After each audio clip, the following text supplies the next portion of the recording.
हर महादेव, जय हिंद, वंदे मातरम। आप सभी को आपके अपने चैनल अनकॉम्प्रोमाइजिंग इंडिया में बहुत बहुत स्वागत है। जैसे कि आपने थंबनेल देख लिया होगा, आज हम जो सीरीज जो हम हर थर्सडे को करते हैं, आज उस सीरीज का एक और स्ट्रीम में जुड़ जाएगा। और आज हम भूप यदुवंशी जी के साथ में एक्चुअली ये जो पूरा सीरीज है ये भूप जी के साथ में हम करते हैं, शुभम भट्ट जी के साथ में भी करते हैं, लेकिन सीरीज हम कर रहे हैं भूप जी के साथ में।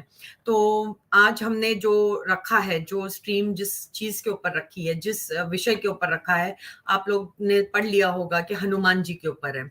तो प्लीज आप लोग शेयर कर लीजिए और जल्दी जल्दी अगर आप, और एक बात मैं आज आपको बताना चाहती हूँ कि अब से मेरा टाइम रात के 8 बजे होगा। एक ही टाइम रखूंगी ताकि सब लोग जुड़ सकें, क्योंकि कोई लोग काम पर से आते नहीं है इस वक्त और कोई ट्रैवलिंग करता होगा या फिर कोई, तो मुझे ऐसा लगता है कि मुझे 8 बजे का रखना चाहिए। आप लोग मुझे बताइए कि what is the best time after 8 बजे रखूं या 8:30 बजे रखूं, या आप लोग मुझे बताएंगे। प्लीज आप लोग मुझे बताइए। लेकिन अभी फिलहाल मैं सोचती हूँ कि हम लोगों ने सोचा है कि हम 8 बजे रखें, लेकिन अगर आपको ऐसा लगता है कि 8 बजे also is very early, so I can keep at 9 also. It all depends on people who see. आप लोगों को जब वक्त होता है, जब आप सब काम खत्म करते हो, अपना शायद डिनर भी खत्म कर लेते होंगे, उसके बाद भी मैं रख सकती हूँ। बस इतना ही है कि आप लोग जुड़े ताकि आपको बहुत सारी इंफॉर्मेशन इस चैनल पर मिलती है अबाउट सनातन धर्म। और हमारे साथ शुभम भट्ट जी और भूप यदुवंशी जी दोनों बहुत ही इन चीजों में बहुत माहिर है, जो बहुत कर चुके हैं, जो बहुत पहले से इन्होंने बहुत कुछ अध्ययन किया है। तो वो हमको उन किताबों में से, जो मिलावटी किताबें नहीं हैं, जो किताबें जो इनकी बहुत पुरानी पुरानी किताबें जो ओरिजिनल थी, उनमें से ये लेकर आते हैं और हमको समझाते हैं और लोगों को भी समझाते हैं।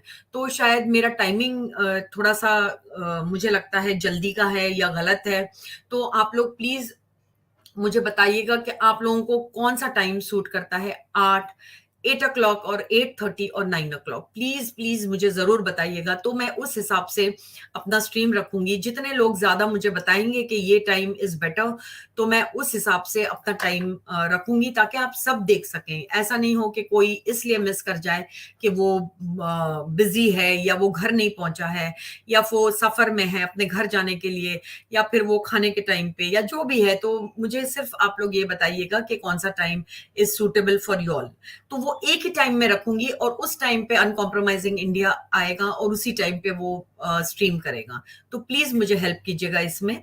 तो आज मैं, अच्छा किसी ने लिखा है 9 बजे, तो आप लोग अपना टाइम मुझे प्लीज बता दीजिए और प्लीज फिर जुड़िएगा। मैं इसीलिए 7 बजे रखती थी, लेकिन आप लोगों के हिसाब से मैं चाहती हूँ कि आप लोगों को कठिनाई ना हो, आप लोग देखने में, मतलब आप बराबर से देखो, इसीलिए मैं अपना टाइम चेंज करना चाहती हूँ। फिर से मैं लास्ट में वापस आप सबको पूछूंगी, जो okay everybody is writing that puja night after 9 is better. Okay, आप लोग लिखते जाइए, आप लोग अपनी राय देते जाइए और लास्ट में हम फिर बात करेंगे। तो हम देखेंगे कि कितने लोगों ने लिखा है कि 9 बजे मैं करूं। I don't mind 9, I don't mind 10, I don't mind 12 also, but दूसरे लोगों का भी मुझे सोचना पड़ता है कि जो लोग जल्दी सो जाते हैं उनके लिए। तो आप लोग मुझे जरूर टाइम आप लोग बताइएगा। जितना ज्यादा लोग कहेंगे कि 9 बजे, जितने ज्यादा मुझे टाइमिंग, जितना एक टाइमिंग के ऊपर जितने ज्यादा लोग मुझे कहेंगे तो मैं वो टाइम रख दूंगी। ठीक है, तो अब मैं ज्यादा टाइम नहीं लूंगी और मैं भूप यदुवंशी जी को अपने स्ट्रीम पर लेती हूँ। भूप यदुवंशी जी, आप दिख नहीं रहे हो। नमस्ते मैम। नमस्ते मैम, कैसे हैं जी आप? नमस्ते जी, हाँ, अभी नमस्ते। दिखे? बहुत बहुत अभी बहुत, आया? नमस्ते। हाँ आया तो सही। तो आई थिंक आपका जो साउंड क्वालिटी है वो थोड़ी सी और कम हो गई है जी। हाँ, इसमें ना ये जो वायर्ड वाले जो रहते हैं वो लगाएंगे तो वो ज़्यादा बेहतर मुझे रहेगा। लगता है ये ईयरफोन में वाले जो निकाल रहते हैं देता हूँ। ब्लूटूथ, ईयरफोन निकाल हाँ जी देता ब्लूटूथ निकाल वाले दीजिए। उतना फायदा, हाँ ब्लूटूथ वाले नहीं उतने अच्छे रहते हैं। हूँ। हाँ जी, हाँ, ठीक है, ठीक है। जी हाँ और थोड़ा सा फ़ोन के पास आ जाइएगा तो फिर साउंड आ जाएगा, वो इनको सुनाई हाँ, नहीं एक दिया होगा। सेकंड जरा लेकिन होल्ड भूप जी, करिएगा, मैं निकाल रहा हूँ इसको। हाँ जी ठीक हाँ। है ठीक है। यहाँ पर बहुत लोगों ने लिखा है 9 बजे का। हम देखेंगे विकास जी कितने बजे हाँ, का है। मैं ना एक पोल डाल रहा हूँ, इनको हर एक को बोलने की हाँ, जरूरत नहीं है, अभी वो साउंड पोल को क्वालिटी ठीक है? रिस्पॉन्ड कर दीजिए बस। अभी ठीक है मैडम? हाँ, ठीक है हम्म। जी, हाँ अभी ठीक है जी। हाँ ठीक है, ठीक, ओके मैम, शुरू करते हैं। जी हम शुरू करते हैं जी। लेकिन आवाज फिर जी। भी बहुत कम है। मैं और करीब ले लेता हूँ। हाँ, थोड़ा सा करीब ले लीजिए बस। अभी ठीक आ रही है? हाँ जी जी। अभी ठीक है जी। अरे ठीक है, एक मैं और गलती से मैंने क्वालिटी एक बंदे वॉइस को वर्जन टाइम और आउट कर कर दिया, देता हूँ। इंडियन आप करके था। शुरू करते प्लीज हैं। 5 मिनट के लिए मैंने उनको टाइम आउट कर दिया, सो 5 मिनट बाद वो मैसेज कर सकते हैं, लेकिन गलती से भाई माफ कीजिएगा। ठीक है मैम, आप शुरू कीजिए। जी जी जी जी, तो मैम, जैसा कि हम हर स्ट्रीम से पहले कुछ पिशाच लोग हमारे धर्म को बदनाम करते हैं और झूठे रेफरेंसेस दे के लोगों को गुमराह करते हैं, झूठे टेक्स्ट बनाए हुए, अपने खुद के बनाए हुए टेक्स्ट को जी दिखाकर लोगों को गुमराह करते हैं और उन लोगों ने अपनी एक अलग दुनिया बना रखी है। तो हम पहले उनके कुछ टेक्स्ट को, उनके कुछ रेफरेंसेस को खंडित करेंगे। उसके बाद जी महावीर, बजरंगबली या रुद्रावतार हनुमान जी की व्याख्या करेंगे। जी दो ही प्रश्न जी ज्यादा उठते हैं कि वो उड़ते कैसे हैं और क्यों हैं, और उन्होंने सूर्य को कैसे और क्यों निगला था। तो वो दोनों बातें आज हम क्लियर करेंगे और भी डिटेल उनके बारे में बात करेंगे। तो मैं विकास जी से कहूंगा कि सबसे पहले वो जो वो लोग स्त्रियों के बारे में और हमारे धर्म के बारे में बहुत कटाक्ष करते हैं, तो दूसरी वाली लगा दें पहले, वो स्त्रियों वाली एक और मैंने भेजी थी, इसको हम बाद में करेंगे या पहले इसी को कर लेते हैं? ठीक है। मेरे पास यही है, अगर पूजा जी कुछ आपके दिख पास नहीं कोई रहा है, कौन दूसरी सा लगाया पीडीएफ है आपने? तो फिर आप मुझे वो भेज दीजिए, मेरे पास यही है नहीं अभी। मेरे पास तो आई डोंट थिंक सो, उन्होंने ग्रुप में सिर्फ भेजा हुआ है, नारी ग्रुप में सम्मान का भेजा एक था। पीडीएफ है और एक हनुमान जी का पीडीएफ है। अच्छा ठीक है, मैं देखता हूँ। ग्रुप में मैंने भेजा हुआ है। जी चलिए कोई बात नहीं, हम हनुमान जी से शुरू कर लेते हैं। हाँ, तो हनुमान जी से हम शुरू करना चाहेंगे। ये कौन सा है? हाँ हाँ ठीक है, ठीक है। इसमें देखिए कि रामावतार में हनुमान जी के बारे में मैं थोड़ा सा पहले व्याख्या करना चाहूंगा कि भगवान को अष्ट सिद्धि और नौ निधि के दाता कहा गया है। और अष्ट सिद्धियां जो होती हैं उनके नाम है अणिमा, लघिमा, महिमा, गरिमा, ईशित्व, वसित्व, पराक्रम्य, प्राप्ति। और जो नौ निधियां हैं वो है पद्म, महापद्म, नील, मुकुंद, नंद, मकर, कच्छ, शंख, खर्व या मिश्र। तो ये जो निधियां हैं और जो सिद्धियां हैं हनुमान जी के पास इसलिए हैं क्योंकि अगर हम इसकी बात करें तो जब जब भी हम कभी भी कोई अवतार के बारे में बात करते हैं, जब कोई अवतार धर्म की संस्थापना के अर्थ के लिए इस धरती पर अवतरित होता है परमात्मा का, चाहे रामा अवतार हो, चाहे कृष्णा अवतार हो, या इससे पहले और भी कोई अवतार रहे हो, यदि मूल रूप से आवश्यकता होती है तो सभी देवी देवता जो है धरती पर अवतरित होते हैं और अलग अलग अंश अवतार में अपनी शक्तियों को लेकर जो है अवतरित होते हैं। और परमात्मा का जो वो एक पूरी लीला होती है, पूरा उनका जीवन काल होता है जो स्थूल शरीर धारण करते हैं, तो सारे देवी देवता भी सब आकर इस धरती पर स्थूल शरीर के साथ जो है शरीर धारण करते हैं और परमात्मा के साथ मिलकर जो है धर्म संस्थापना के लिए कार्य करते हैं। तो इसका स्लाइड नंबर 1 में है कि रामावतार में जब सभी देवी देवता अंशा अवतार में अवतार लेकर धरती पर अवतरित हुए तो शिव जी का 11वां रुद्रावतार हुआ। शिव जी को हम रुद्र भी कहते हैं, तो हनुमान जी उनका 11वां अवतार है, रुद्रावतार है। और हनुमान के रूप में लिया तथा जामवंत के रूप में ब्रह्मा जी स्वयं आए। ठीक है, ब्रह्मा जी प्रकट हुए और अन्य जो देवी देवता थे वो वानर सेना के रूप में, लक्ष्मण के रूप में, और जो उनके सहयोगी थे विभीषण और अन्य लोग थे उनके रूप में वो अवतरित हुए। ठीक है, इसके पीछे का विज्ञान क्या है कि परमात्मा, जो हमेशा मैं बोलता हूँ विराट स्वरूप जो परमात्मा का है उसके 2 तत्व होते हैं, स्त्रीत्व और पुरुषत्व, 8 गुण होते हैं। और उन्होंने अपने आप को सबसे पहले 3 भागों में विभक्त किया था। तो पहला था रुद्र, दूसरा था महाविष्णु और तीसरा था ब्रह्मा। ठीक है, तो ब्रह्मा विष्णु महेश के रूप में अपने आप को उन्होंने पहले विभक्त किया। उसके बाद ब्रह्मा जी ने सृष्टि की रचना के साथ साथ ब्रह्मांड की जो सौर्य मंडल की रचना के साथ साथ उन्होंने जो है मनुष्यों की भी रचना करी, मनु और शत्रुपा से। वो पूरा कहानी कई बार हम डिस्कस कर चुके हैं, जी थोड़ा सा रेफरेंस देते हुए चलता हूँ। और जी शिव जी ने 33 प्रकार के देवी देवताओं की रचना की, और बाद में जब मैथुनी सृष्टि की रचना करनी थी तो कामदेव और रति की भी उत्पत्ति शिव जी से ही हुई, ठीक है। और जी ब्रह्मा जी, विष्णु भगवान जब भी बड़े काम के लिए यहाँ अवतार लेते हैं, रावण जो है बहुत बड़ा पापी हो गया था। उसने जो है इतना ज्ञानी था कि वो पाप तो करता था लेकिन जघन्य अपराध की श्रेणी से बच जाता था, तो उससे जघन्य अपराध करवाने के लिए सभी देवी देवताओं को अवतरित होना पड़ा। तो हनुमान जी रुद्रावतार थे। रुद्र का शब्द का मतलब ही जैसे कि होता है डिस्ट्रॉयर, क्रिएटर, पालन जी करता और डिस्ट्रॉयर। तो ब्रह्मा विष्णु महेश की यही व्याख्या है। तो जो डिस्ट्रॉयर है उनका जो रुद्रावतार होगा, तो जैसे कि राम अवतार लिया उन्होंने, तो जब ब्रह्मा विष्णु महेश अवतार लेते हैं तो अपने अवतार के समय पर या अपने बाल्यकाल में भी कुछ ऐसी लीलाएं कर देते हैं जिससे मानव समाज को ये पता चल जाता है कि ये जो है ये रुद्रावतार है या तो परमात्मा के अवतार है और यहाँ पर जो है लीलाएं कर रहे हैं और ये किसी खास उद्देश्य के लिए आए हैं।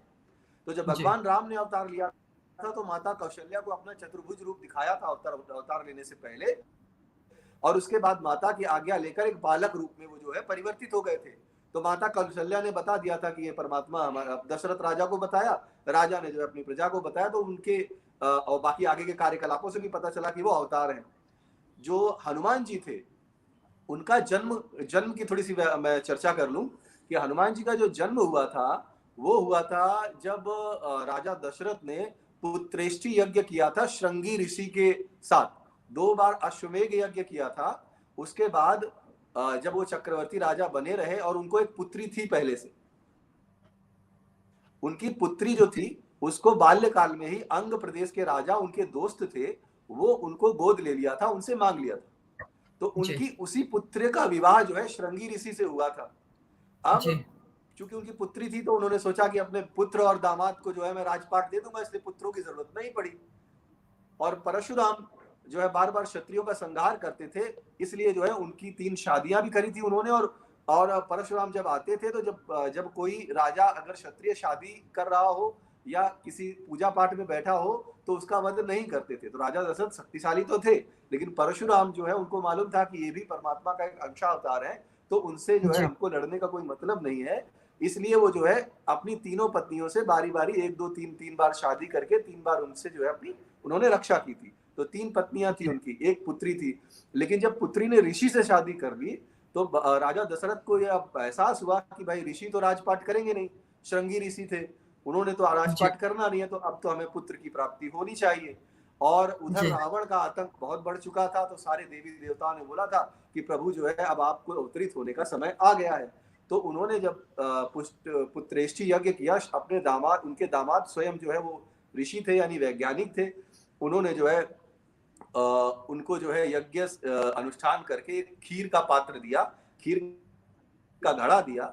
उस घड़े को जी अपनी तीनों रानियों को उन्होंने खिलाया। और जो सुमित्रा थी, सुमित्रा के जी पास जो हिस्सा आया था उसमें से कुछ हिस्सा, चूंकि अंजनी माता हनुमान जी की जो माता है अंजनी जो है वो भी शिव की बहुत बड़ी भक्त थी और वो भी जो है रुद्र को अपने पुत्र के रूप में कामना कर रही थी। तो भगवान शिव ने जो है भूप जी उनको मुझे एक सवाल अपने है। पुत्र रूप में लाने के लिए पवन देव को आदेश दिया। बोले कि जो है भगवान स्वयं अवतार लेने जा रहे हैं, तो आप भी जाओ और उस खीर का एक पात्र का छोटा टुकड़ा जो हिस्सा है वो अंजनी के पास रख दो। अंजनी शिव की आराधना ही में लीन थी, तो जब उनके पास वो पात्र रखा गया तो उन्होंने शिव का प्रसाद समझ के उसको ग्रहण कर लिया। वो ग्रहण किया तो अंजनी को जो है हनुमान जी रुद्रावतार की प्राप्ति पुत्र रत्न में हुई और 4 पुत्र राजा दशरथ को हुए। तो ये हो गया उनके जन्म का प्रकरण। अब चूंकि शिव के रुद्रावतार हैं हनुमान जी, तो उनके अंदर वो सारी शक्तियां थी, तो बचपन जी में ही उनको जो है समाज को ये दिखाना था कि मैं रुद्रावतार हूँ और मैं जो है डिस्ट्रॉयर का अवतार हूँ, मैं शक्तिमान हूँ, मैं शिव का अवतार हूँ।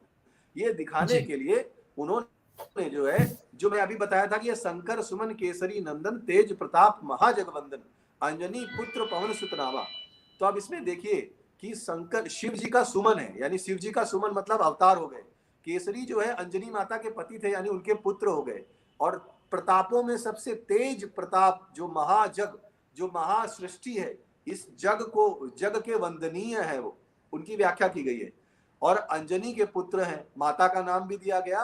और पवन देव ने जो है वो खीर का पात्र लाया था, तो पवन सुत के रूप में भी जाने जाते हैं और पवन देव की कृपा है उन पे। तो जी अंजनी माता अनन्य शिव भक्त थी, इसलिए रुद्र के 11वें अवतार के रूप में हनुमान जी उनके पुत्र रूप में अवतरित हुए। और राजा दशरथ के पुत्रेष्ठी यज्ञ से प्राप्त खीर, जो कि तीनों रानियों में वितरित हुई, सुमित्रा के हिस्से की कुछ खीर शिव की इच्छा से पवन देव स्वयं शिव आराधना में लीन अंजना माता के पास लेकर गए और उसे शिव प्रसाद मानकर उन्होंने खाया और हनुमान जी का प्राकट्य हुआ। तो ये तो उनके जन्म की जो है बात हो गई। अब चूंकि वो रुद्र अवतार है, इसकी अगली क्लिप लगाएंगे तो मैं उसको व्याख्या कर देता हूँ।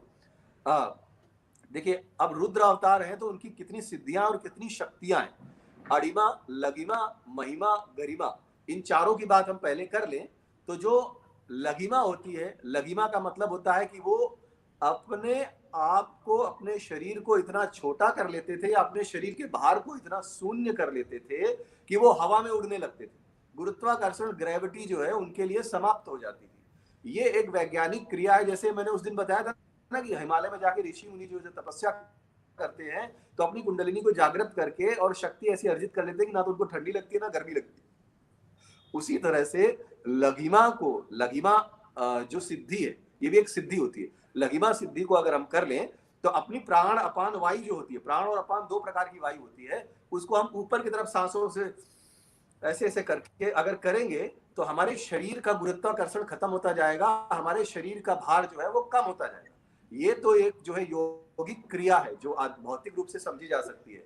और दूसरी, क्योंकि वो रुद्रावतार है तो वो परमात्मा शिव का अवतार है, तो वो कुछ भी कर सकते हैं। दूसरी तरह से आप ये भी समझ सकते हो, लेकिन प्रासंगिक रूप से मैं समझाने के लिए जो है लघिमा की बात कर रहा हूँ कि लघिमा का मतलब ही होता है कि सांसों को ऊपर की तरफ खींचना।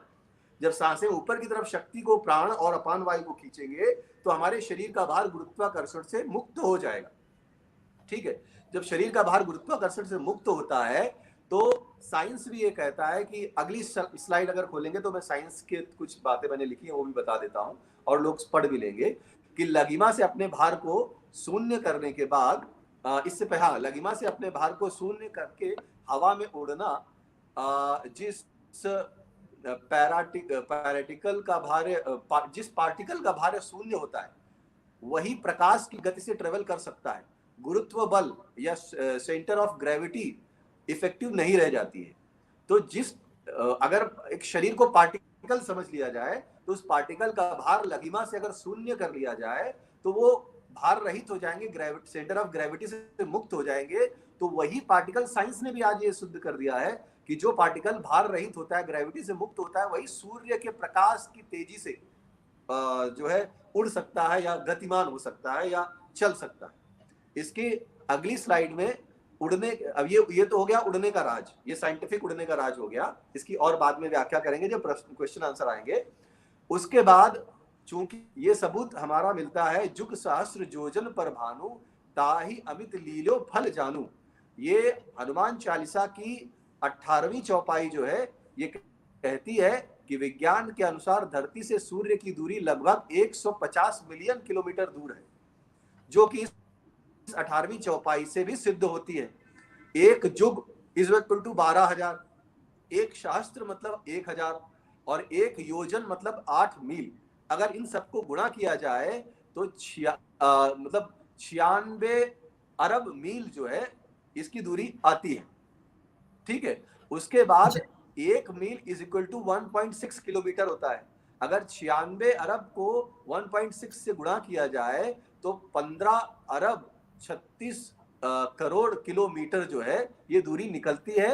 और साइंस ने भी प्रूफ किया है कि 15 अरब किलोमीटर दूरी है धरती से सूर्य की। तो ये बात करोड़ों साल पहले जब हनुमान जी त्रेता युग में थे तब उन्होंने ये दूरी भी बता दी थी ताकि लोगों को भरोसा हो। जैसे जैसे साइंस आगे बढ़ता जा रहा है वैसे वैसे हमारी मान्यताएं जो है विज्ञान की कसौटी पर खड़ी उतरती जा रही हैं और वो सच सिद्ध होती जा रही हैं। तो उड़ने के लिए लघुमा का एक्टिवेशन और धरती से सूर्य की दूरी का जो माप है ये दोनों चीजें बताती हैं कि हनुमान जी उड़ सकते थे और वो रुद्रावतार थे, इसलिए उनके लिए कुछ असंभव नहीं है। अब अगली स्लाइड में अगर हम जाएंगे तो उसमें जो है उन्होंने सूर्य को कैसे निगला उसकी व्याख्या मैं कर देता हूं। अब जैसे लघिमा थी, उसी तरह से महिमा नामक सिद्धि भी शरीर को, महिमा नामक सिद्धि जो होती है, परमात्मा की महिमा कहा जाता है, देवी देवताओं की महिमा कहा जाता है, तो महिमा नामक सिद्धि है, इसका एक यौगिक क्रिया होती है, वैज्ञानिक क्रिया भी होती है। उसे शरीर को जितना चाहे बड़ा कर सकते हैं। विज्ञान के अनुसार किसी पदार्थ का वजन अत्यधिक होने पर उसमें अनंत ऊर्जा डाल दी जाए तो एक ब्लैक होल बन जाता है। सूर्य का व्यास 1.3 मिलियन किलोमीटर है, जो कि पृथ्वी से कई गुना बड़ा है। डिस्ट्रॉयर रुद्रावतार के लिए विशाल ब्लैक होल निर्मित करना आसान है। अब इसको जो है मैं व्याख्या अगर करूं तो जो शिव जी हैं, शिव जी को डिस्ट्रॉयर कहा गया है। अब जब साइंस ने, नासा ने ये प्रूव किया कि ये जो ब्रह्मांड है शिवलिंग के आकार का है, यानी शिवलिंग यानी प्रतीक, ब्रह्मांड का प्रतीक ही जो है शिव का जो शिवलिंग है उसके आकार का है, तो उसमें जो है उसके 3 भाग होते हैं। तो एक नीचे वाला भाग जहां पर सुदर्शन चक्र घूम रहा होता है वो ब्लैक होल की तरह होता है। अभी केवल 20% सौर मंडल को हम प्रकाशित देख पाते हैं, 80% सौर मंडल जो है अलग ब्लैक होल के परे है, ब्लैक होल से दूर है, ठीक है। यानी ब्लैक होल में समा के जाना पड़ेगा तो 80% सौर मंडल हम देख पाएंगे। तो चूंकि रुद्रावतार थे, रुद्र यानी कि शिव, और शिव डिस्ट्रॉयर है, वो चाहें तो कभी भी डिस्ट्रॉय कर सकते हैं।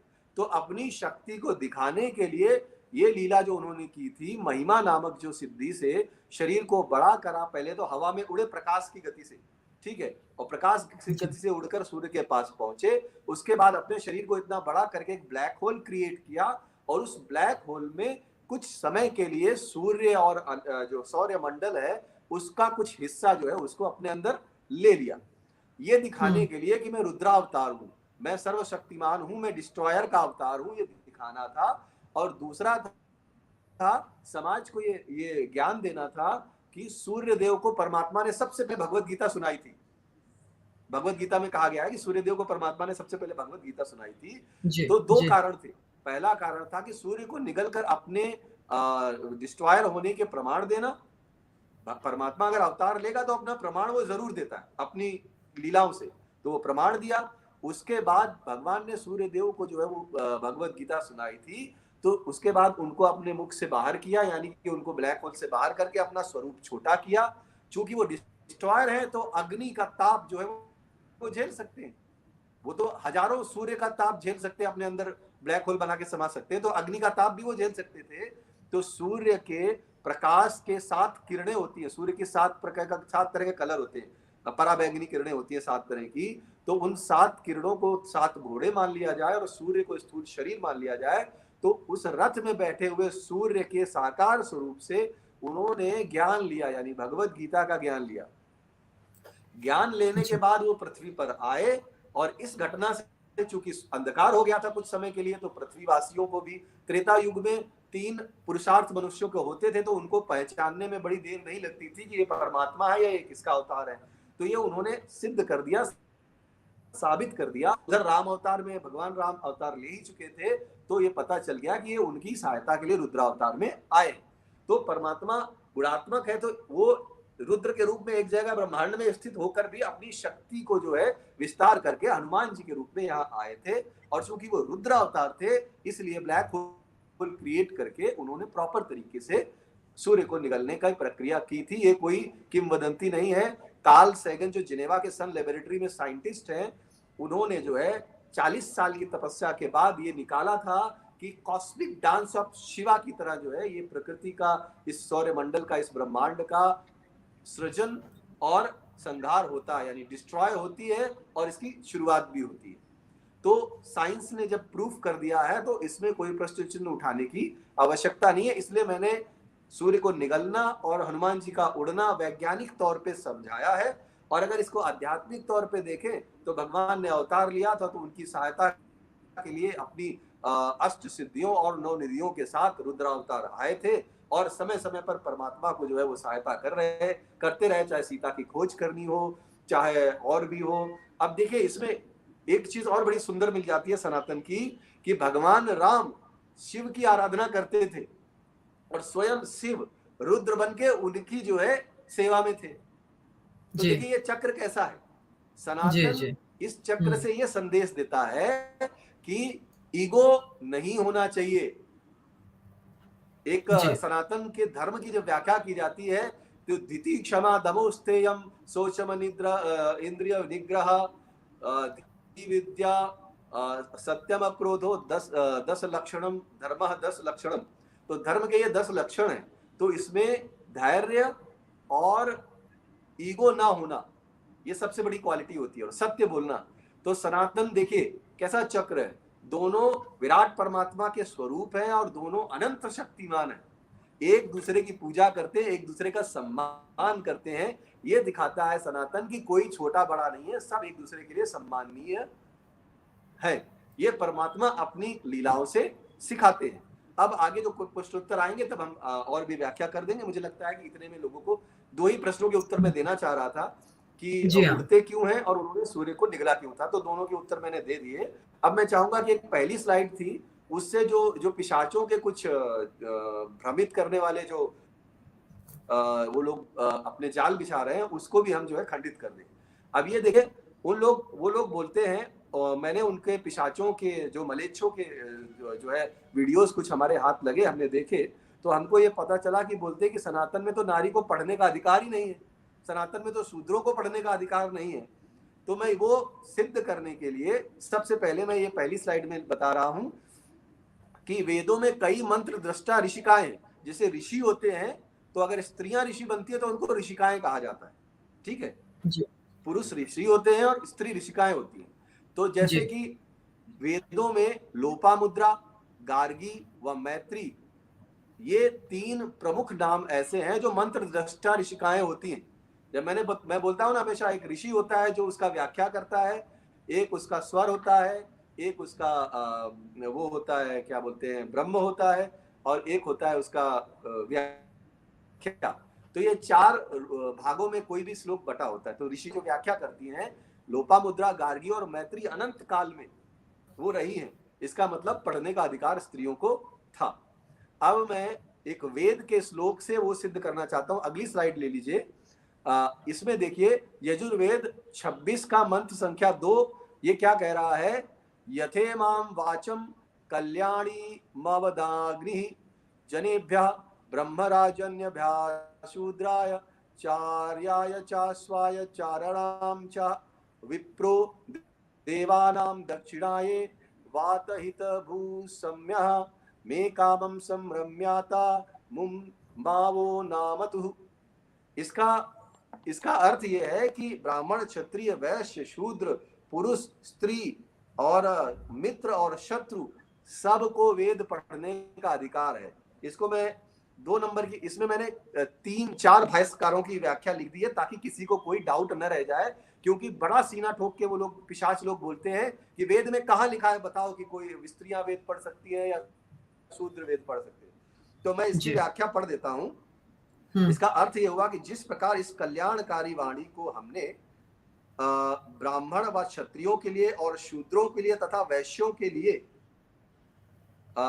अपने प्रिय लगने वाले व प्रिय न लगने वाले पराये एवं संपूर्ण जनों के लिए उपदेश किया है, वैसे हे मनुष्यों तुम लोग भी करो। मनुष्यों परमात्मा कि तुम लोग भी ऐसा ही करो, किसी के साथ कोई भेदभाव ना करो। जिस तरह से मैं सबका प्यारा हूं, इसी तरह से आप सभी भी समान रूप से मेरे प्यारे हैं। अर्थात दक्षिणा देने वाले मुझसे सब प्रीति करें और मेरा वह दृष्ट मनोरथ सफल हो और यह यज्ञ मुझे प्राप्त हो। ये पहले भाष्यकार की जो है मैंने अर्थ सुना दिया। अब यही श्लोक का दूसरे भाष्यकार का अर्थ मैं सुना देता हूं कि उन्होंने कहा कि भावार्थ क्या है कि मैं इन कल्याण कारक वाणी को ब्राह्मण और क्षत्रिय के लिए, शूद्र और वैश्य के लिए, स्वजनों और शत्रुओं के लिए एवं समस्त जनों के कल्याण के लिए दिया जा रहा है।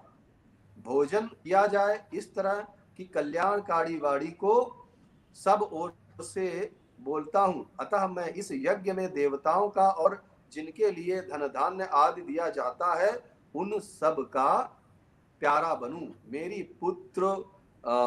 मेरे पुत्र बन सभी आदि की प्राप्ति की कामना सबकी आदि की प्राप्ति की कामना भी पूरी हो।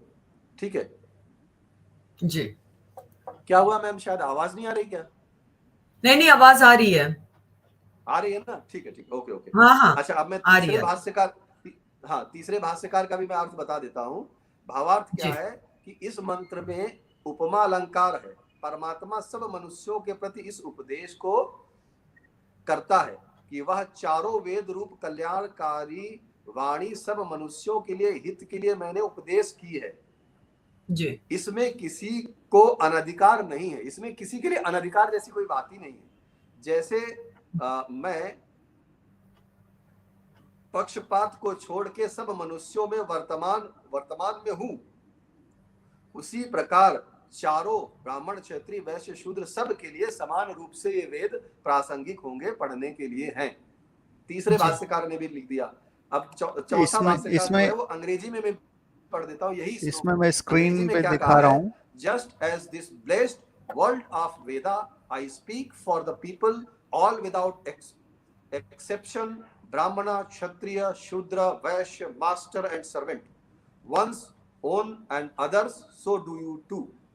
May I be dear and favorite with the noble divinities and the generous people for the gift of the scared speech. May this noble aim of mine be fulfilled here in this life. May the other two follow and come. May my way beyond this life. तो ये जो है चार भाष्यकारों का मैंने आपको मेरी आवाज आ रही है भूप जी? कि लोग भूप जी एक मिनट, भूप जी, हाँ भूप जी एक मिनट, हाँ बोलिए। हाँ, विकास जी बोलिए। मैं ये बोल रहा था, आप जो पढ़ रहे हैं वही स्क्रीन पे है कि नहीं? नहीं तो जो हमारे व्यूअर्स हैं वो कंफ्यूज हो जाएंगे, आप कहाँ से पढ़ रहे हैं और स्क्रीन पे क्या है। तो आप एक बार स्क्रीन पे देख लीजिए, वही चीज आप पढ़ रहे हैं।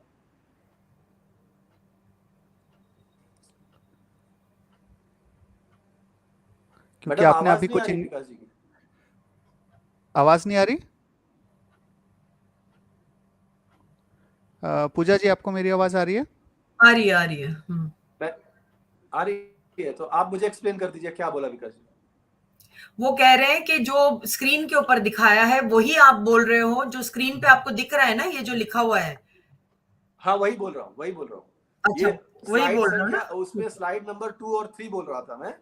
ठीक है जी। अब उसके लेकिन आप कुछ अंग्रेजी में बोल रहे थे ना। ये लोग एक और झूठ बोलते हैं कि महाभारत के आदि पर्व में 171वें जो है उसमें श्लोक में कुछ लिखा हुआ है, जो कि ऐसा है कि एक राजा ने ऋषि को वो नियोग करने के लिए अपनी पत्नी को भेज दिया था। हाँ ये मैंने पढ़ दिया, ये भी पढ़ दिया, इसके अगले वाली साइड भी पढ़ दी।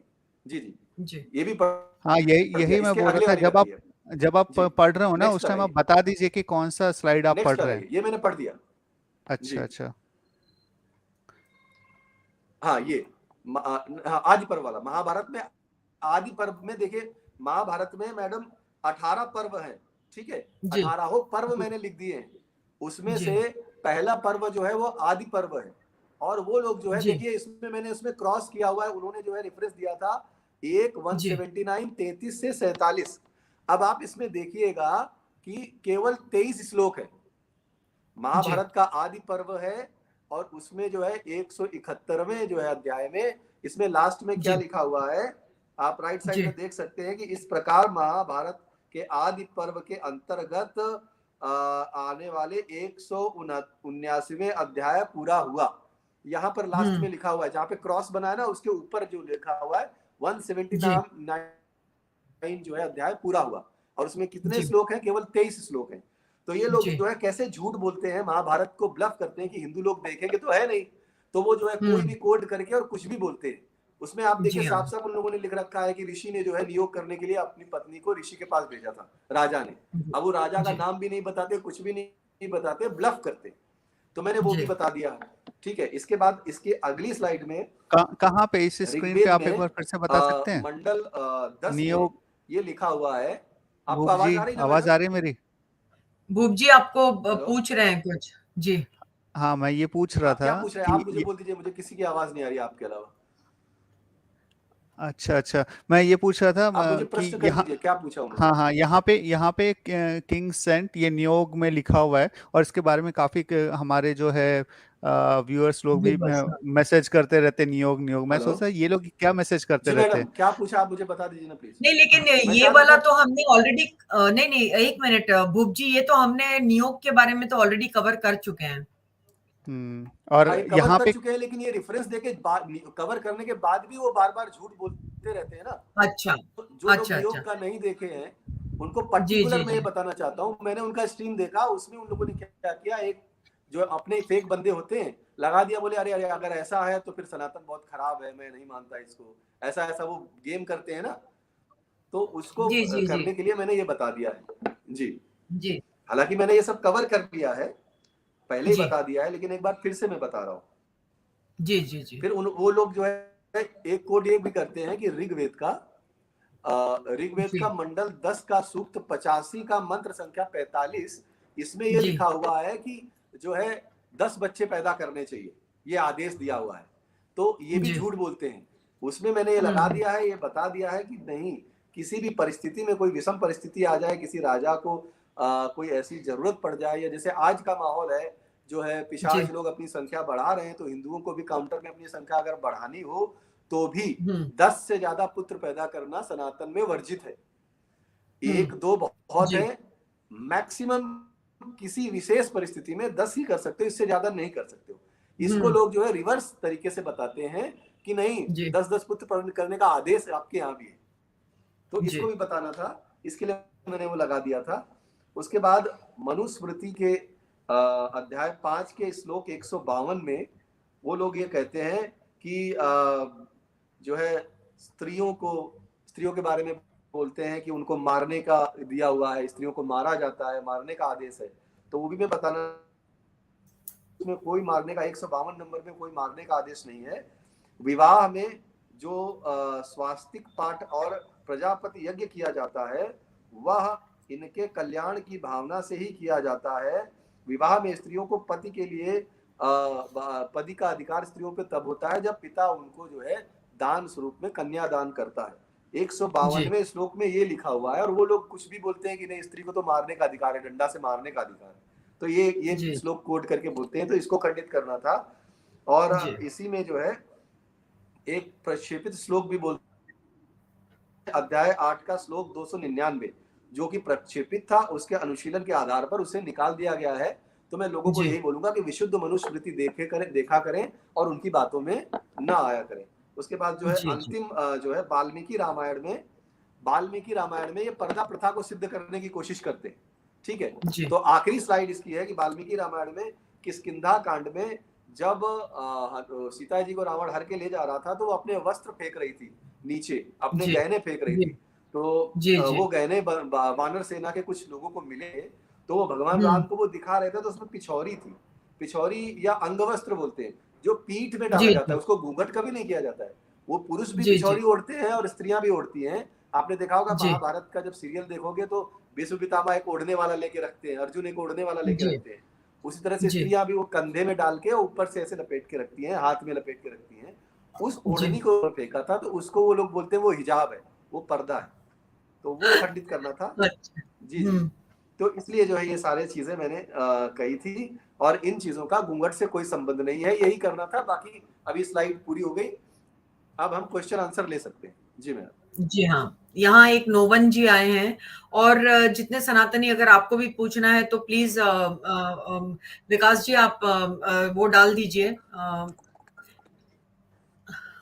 ये कौन है? नोवन जी है, हाँ।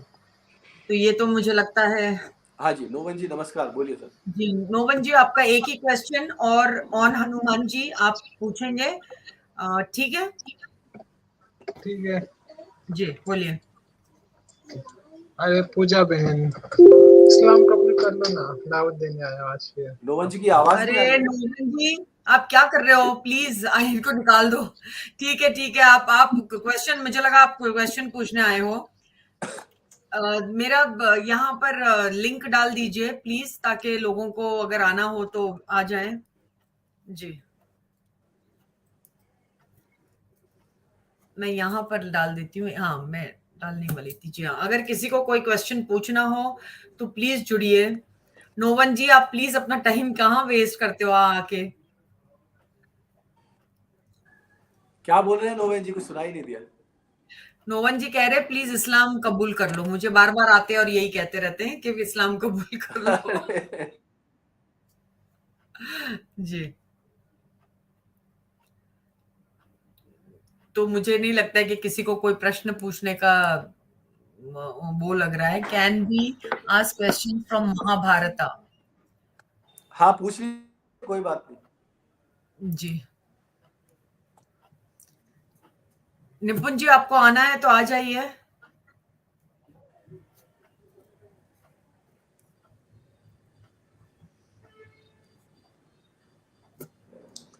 एक सेकंड, शेखर जब जी तक यहाँ वो आ रहे हैं तब तक मैं कनेक्टेड। अपना कैमरा ऑफ करता हूँ।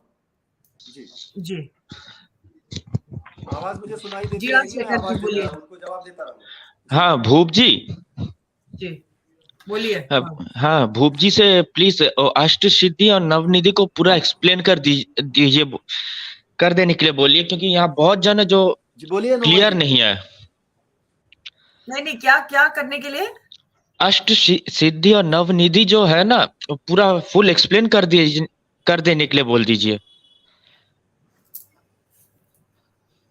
आपको सुनाई दिया? नहीं, मुझे सुनाई नहीं दिया बिल्कुल भी। आप मुझे बता दीजिए क्या बोल रहे हो। अष्ट सिद्धि नौ निधि के दाता, ये जो है ना मन इसको जो आठों जो सिद्धियां हैं, उस सिद्धियां को मतलब मैंने थोड़ा एक्सप्लेन कर मैडम दीजिए। शायद वो बोल ही नहीं रहे, कुछ आवाज ही नहीं आ रही। उनको मॉडरेटर जी आप बता दीजिए। हाँ, लेकिन मेरी आवाज भी उनको नहीं जाएगी पूजा जी। आपकी भगवान की अष्ट वाणी, आप ही बोलिए।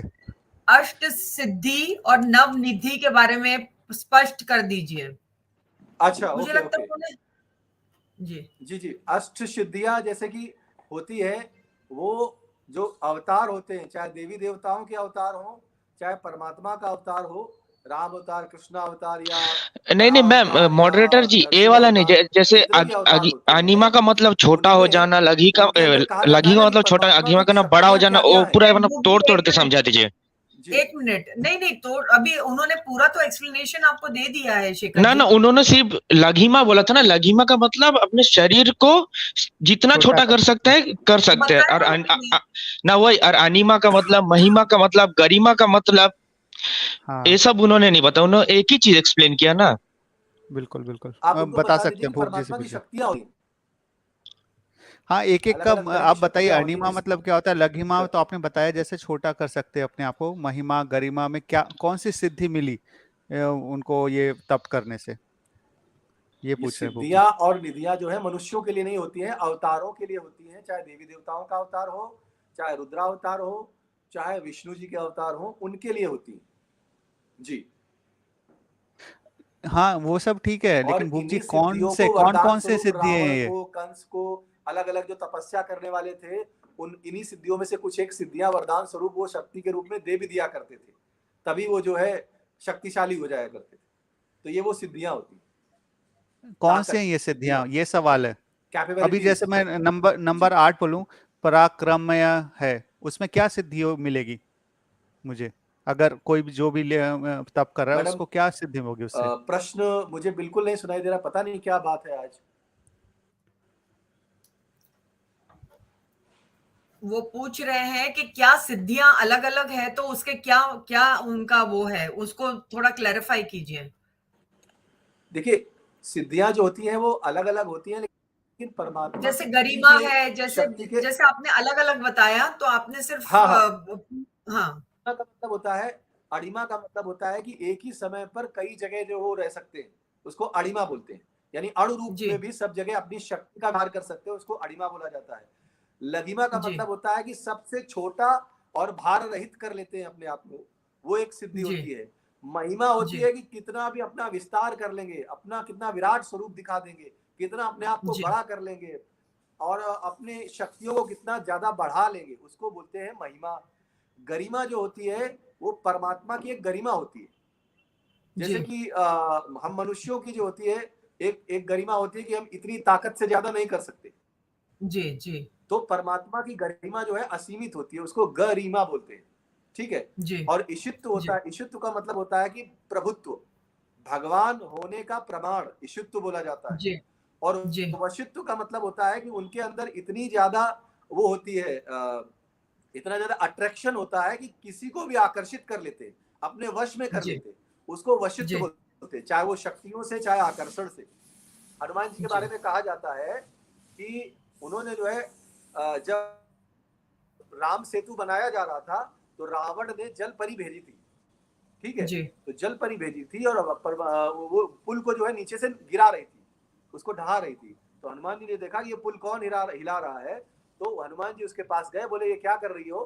तो चूंकि वो हनुमान जी युद्ध के लिए तैयार हो गए, तो वो उनके जो है वशित्व से, ईशित्व से इतना प्रभावी उनकी छटा से कि वो उन पर मोहित हो गई।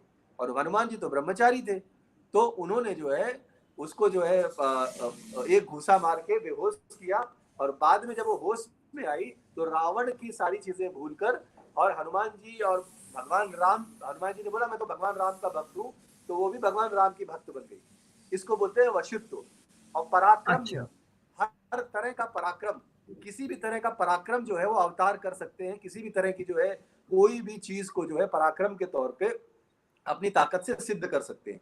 और प्राप्ति यानी परमात्मा कुछ भी पा सकता है, कुछ भी ले सकता है, आपसे कुछ ले लेगा, प्रकृति से ले लेगा, ब्रह्मांड से कुछ ले लेगा।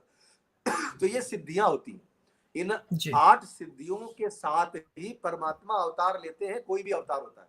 देवी देवताओं को कुछ एक आध कम सिद्धियां मिलती हैं, लेकिन शिव को और विष्णु को ये 8 सिद्धियां रहती हैं और 16 कलाएं रहती हैं। और निधियां क्या है? निधियां का मतलब होता है जो सबसे श्रेष्ठ होता है। पद्म, भगवान के पैर में पद्म होता है, वो पद्म में जो है उनकी पूरी शक्ति होती है, और उसी पद्म में जो है आत्मा जब हम प्राण छोड़ते हैं और हमको मोक्ष मिलता है तो उसी पद्म में जाके समा जाते हैं। तो पद्म जो होता है वो प्रवेश द्वार होता है, ज्योति पुंज होता है। पद्म भी होता है परमात्मा के अंदर। जब मनुष्य अवतार में आते हैं, स्थूल शरीर लेते हैं, तो वो केवल पद्म कहलाता है। और जब विराट परमात्मा होते हैं और जब वो शिव का जो है तांडव रूपी जो है रुद्र होते हैं, तो वही पद्म उनके पैरों में महापद्म हो जाता है। तो अवतार रूप में महापद्म भी होता है और पद्म भी होता है। नील होता है, नील का मतलब होता है कि अनंत। जैसे जैसे जहां तक हमारी नजरें जाती हैं उसके बाद भी अगर कोई चीज खाली पड़ी है तो उसका कलर नीला होता है। तो अनंत आकाश हमको नीला क्यों दिखाई देता है? उसका कलर। लेकिन हमारी दृष्टि गोचर जहां खत्म हो जाती है तो परमात्मा वहां पर हमारी सारे कलर्स को मिला के नीला कर देते हैं, तो उसको नील बोलते हैं। मुकुंद का मतलब होता है कि वो आकर्षक, अगेन आकर्षक, मुकुंद, मुकुंद स्वरूप होते हैं। नंद का है कि किसी न किसी के पुत्र रूप में आते हैं, और जो तपस्या करता है उसके ही पुत्र के रूप में आते हैं, यानी नंद यानी बेटा। मकर, मकर और कुंभ, कई सारी राशियां होती है, तो राशियों में सर्वश्रेष्ठ क्या होता है? मकर राशि होती है, तो उसको मकर बोला जाता है। कच्छप, कच्छप अवतार जो है, कछुआ जो है, सबसे जीवधारियों में सबसे लंबी उम्र कौन जीता है? कछुआ। तो इसलिए उनके अंदर कच्छप जैसी जीवन जीने की भी सिद्धियां होती है, निधियां होती हैं। शंख, सबसे पवित्र ध्वनि जो है ओम के बाद शंख को माना गया है, तो वो शंख जो है ध्वनि, नाद, स्वर, उनका स्वर ऐसा होता है जो शंख की तरह प्रभावशाली होता है। और खर्व या मिश्र, उनके अंदर सब कुछ मिश्रित होता है, सारी शक्तियां, मनुष्यों की, देवताओं की, ब्रह्मांड की सारी शक्तियां मिश्रित होती है, इसलिए उनको मिश्र बोला जाता है। तो ये उनकी 8 सिद्धियां और 9 निधियां होती हैं। जी हाँ, अभी लोग जो सवाल करते हैं कि भाई वो आदमी थे, रोने लगे, करने लगे। जी वो तो मैम और एक सवाल है मेरा, भूप जी से पूछ लीजिए। ये जो मगरमच्छ से, हाँ ये बात तो क्लियर हो गई, सर ने बहुत अच्छे से समझाया। और जो जो हनुमान जी बोलते हैं जो बाल ब्रह्मचारी, और हमें टीवी सीरियल और कई जगह से पढ़ने को मिलता है कि उनका एक पुत्र था, ये बात सही है कि मिश्रित है? जी जी, क्या क्या मैंने सुना नहीं, आप बराबर से क्या बोल रहे हैं? हाँ, हम लोग को टीवी सीरियल या कहीं यहाँ ऐसे कभी भी फेसबुक में आर्टिकल देखने मिलता है कि हनुमान जी का एक पुत्र था जो उनके पसीने से पैदा हुआ था। ये बात प्रक्षेपित है या ये बात सही है? हनुमान जी का एक पुत्र था जो उनके पसीने से पैदा हुआ था, क्या ये सही है? नहीं नहीं नहीं नहीं, ये सही नहीं है। देखिए, रुद्र, परमात्मा रुद्र है, वो अपनी इच्छा मात्र से किसी को भी उत्पन्न कर सकते हैं। तो वही जो अभी मैंने कहानी बताई ना, वो जो जलपरी थी, जलपरी जो उनपे मोहित हो गई थी, तो हनुमान जी से युद्ध कर रही थी, तो युद्ध हार गई, और जब वो होश में आई तो उनसे वचन मांगा कि आप मुझे एक वरदान दो।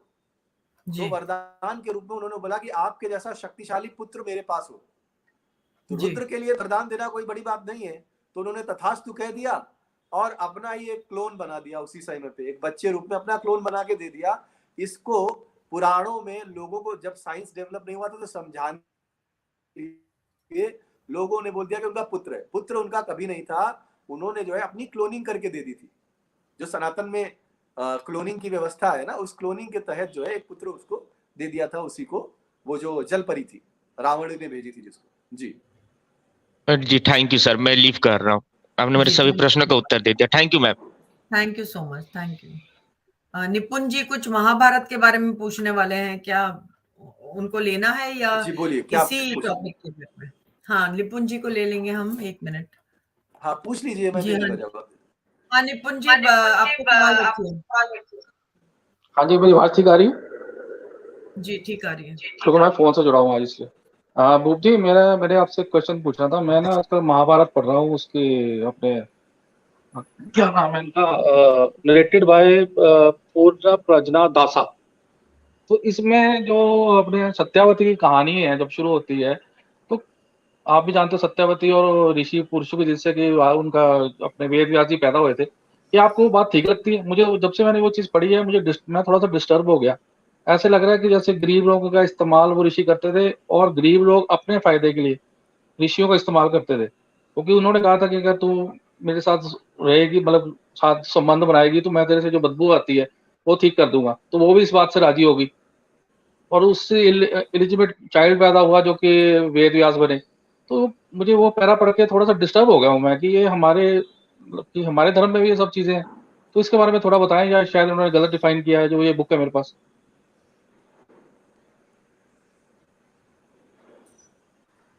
मुझे तो आवाज आई, पता नहीं भूप जी को आवाज आई नहीं। लगता है भूप जी को आवाज नहीं पहुंची मेरी। भूप जी आपको आवाज नहीं आई? मुझे बिल्कुल नहीं आई। कुछ तो प्रॉब्लम है ना विकास जी? भूप जी फिर से रिज्वाइन कीजिए, उनको बोलिए फिर से रिज्वाइन करने। आप जाकर वापस से ज्वाइन करिए। अच्छा ठीक है, मैं रिज्वाइन करता हूँ। जी ठीक।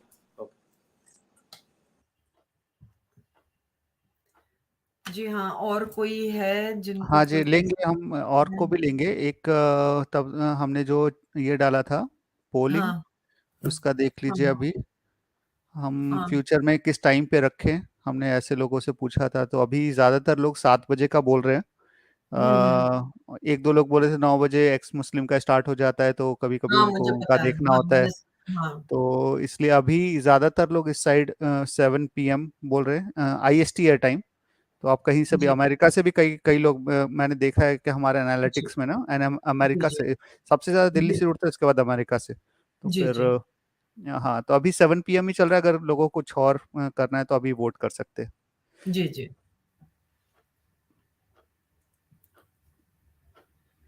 जी हाँ, भूप जी जुड़े हैं क्या? मुझे लगता है मेरा आवाज बहुत और निपुण मैं आपकी निपुण आवाज को ठीक आ म्यूट, रही है। नहीं, निपुण को म्यूट करना पड़ेगा। निपुण की तरफ से डबल आवाज आती है हमें। तो जब हाँ, भूप जी आएंगे, इनका सवाल ऐसे क्लियर था, लेकिन जब भूप जी आएंगे तो आंसर करेंगे। अब जो तब भूप जी तक शायद नहीं जुड़ पा रहे हैं क्या? हाँ, अच्छा, ये हाउसफुल है, मुझको एक दो लोगों को निकालना पड़ेगा। लास्ट में विजय भारत हैं, आप ना 10 मिनट बाद जोड़िए विजय भारत। और हिमांशु यादव जी हैं, आप भी 10 मिनट बाद जोड़िए। ठीक है।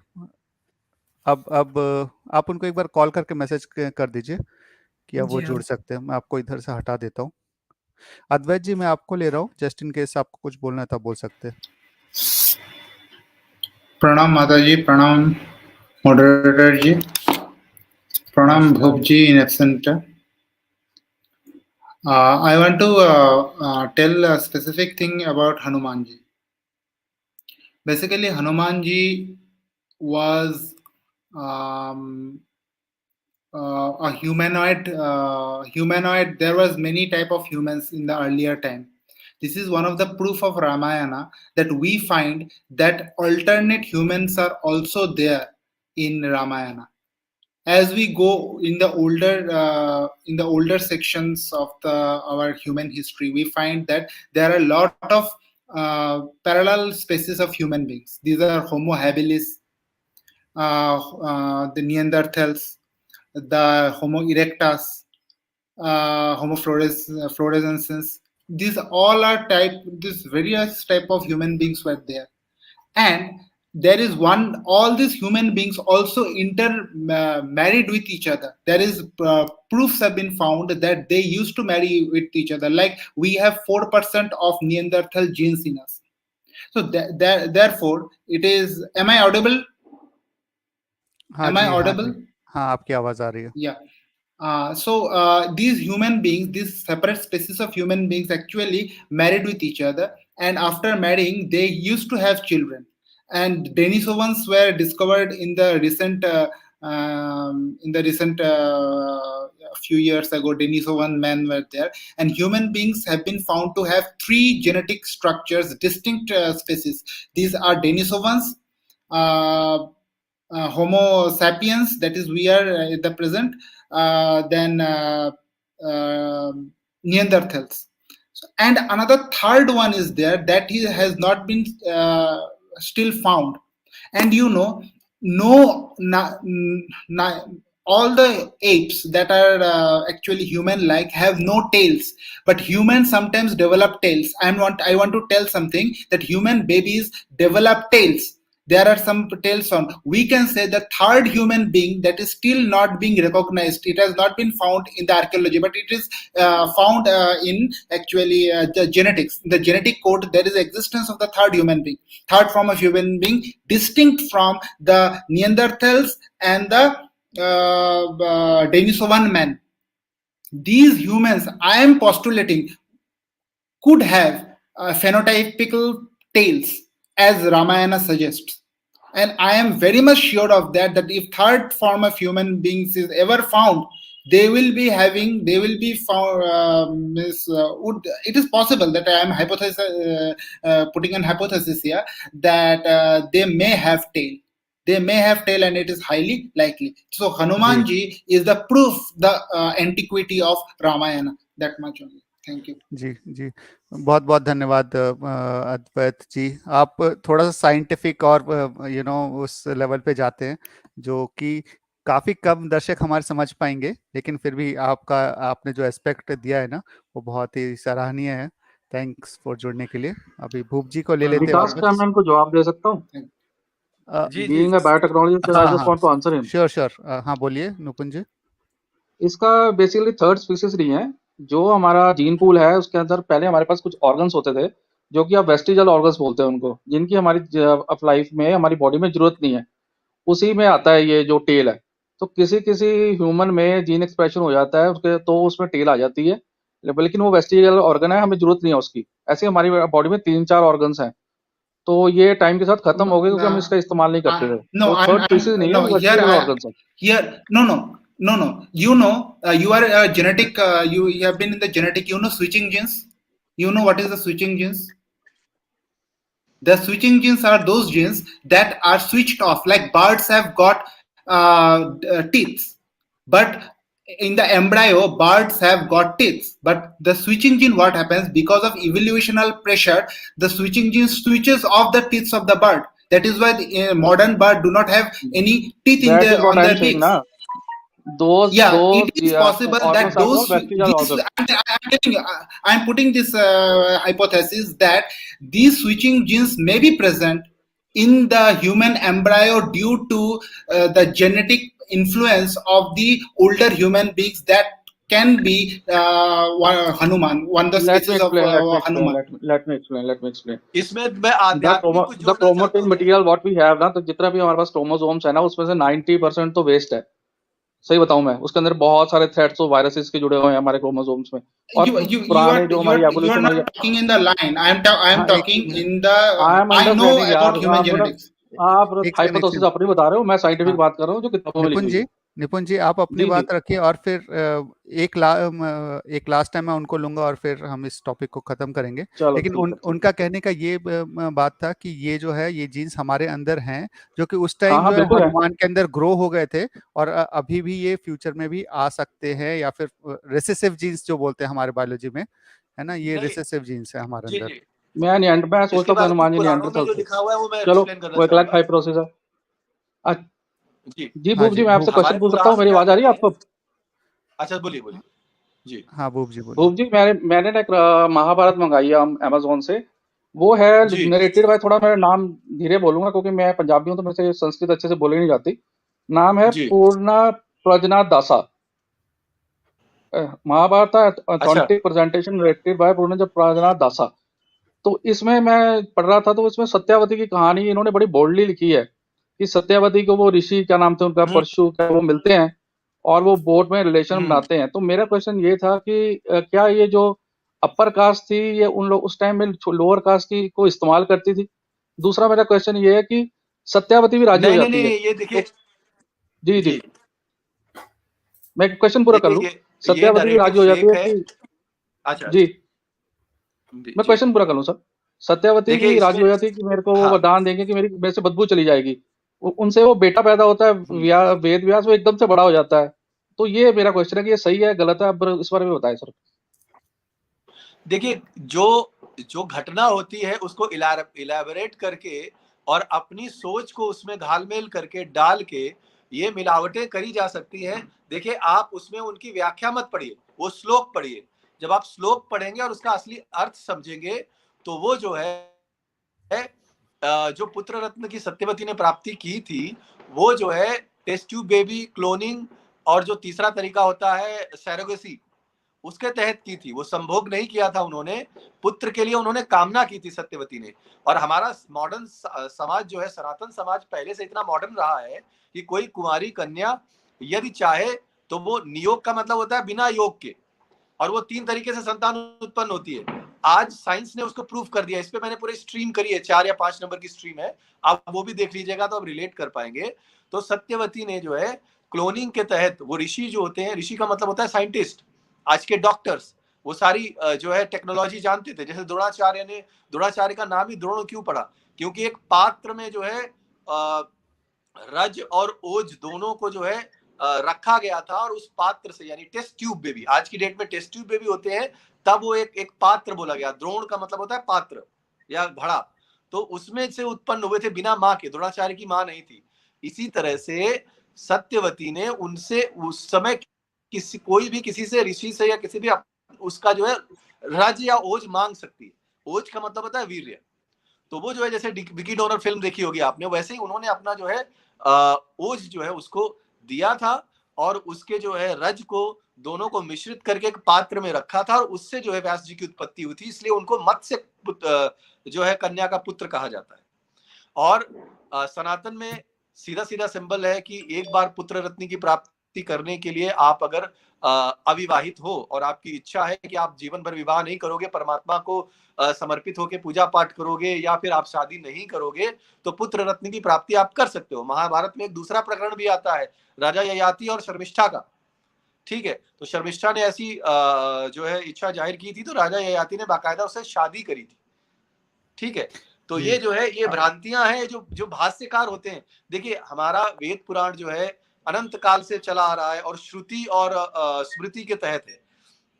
स्मृतियां तो बहुत ज्यादा मिलावट हुई, लेकिन जो इतिहास है हमारा, पुराण और इतिहास, महाभारत की जो ये घटनाएं हैं राजा महाराजाओं की, वो इतिहास में गणना होती है।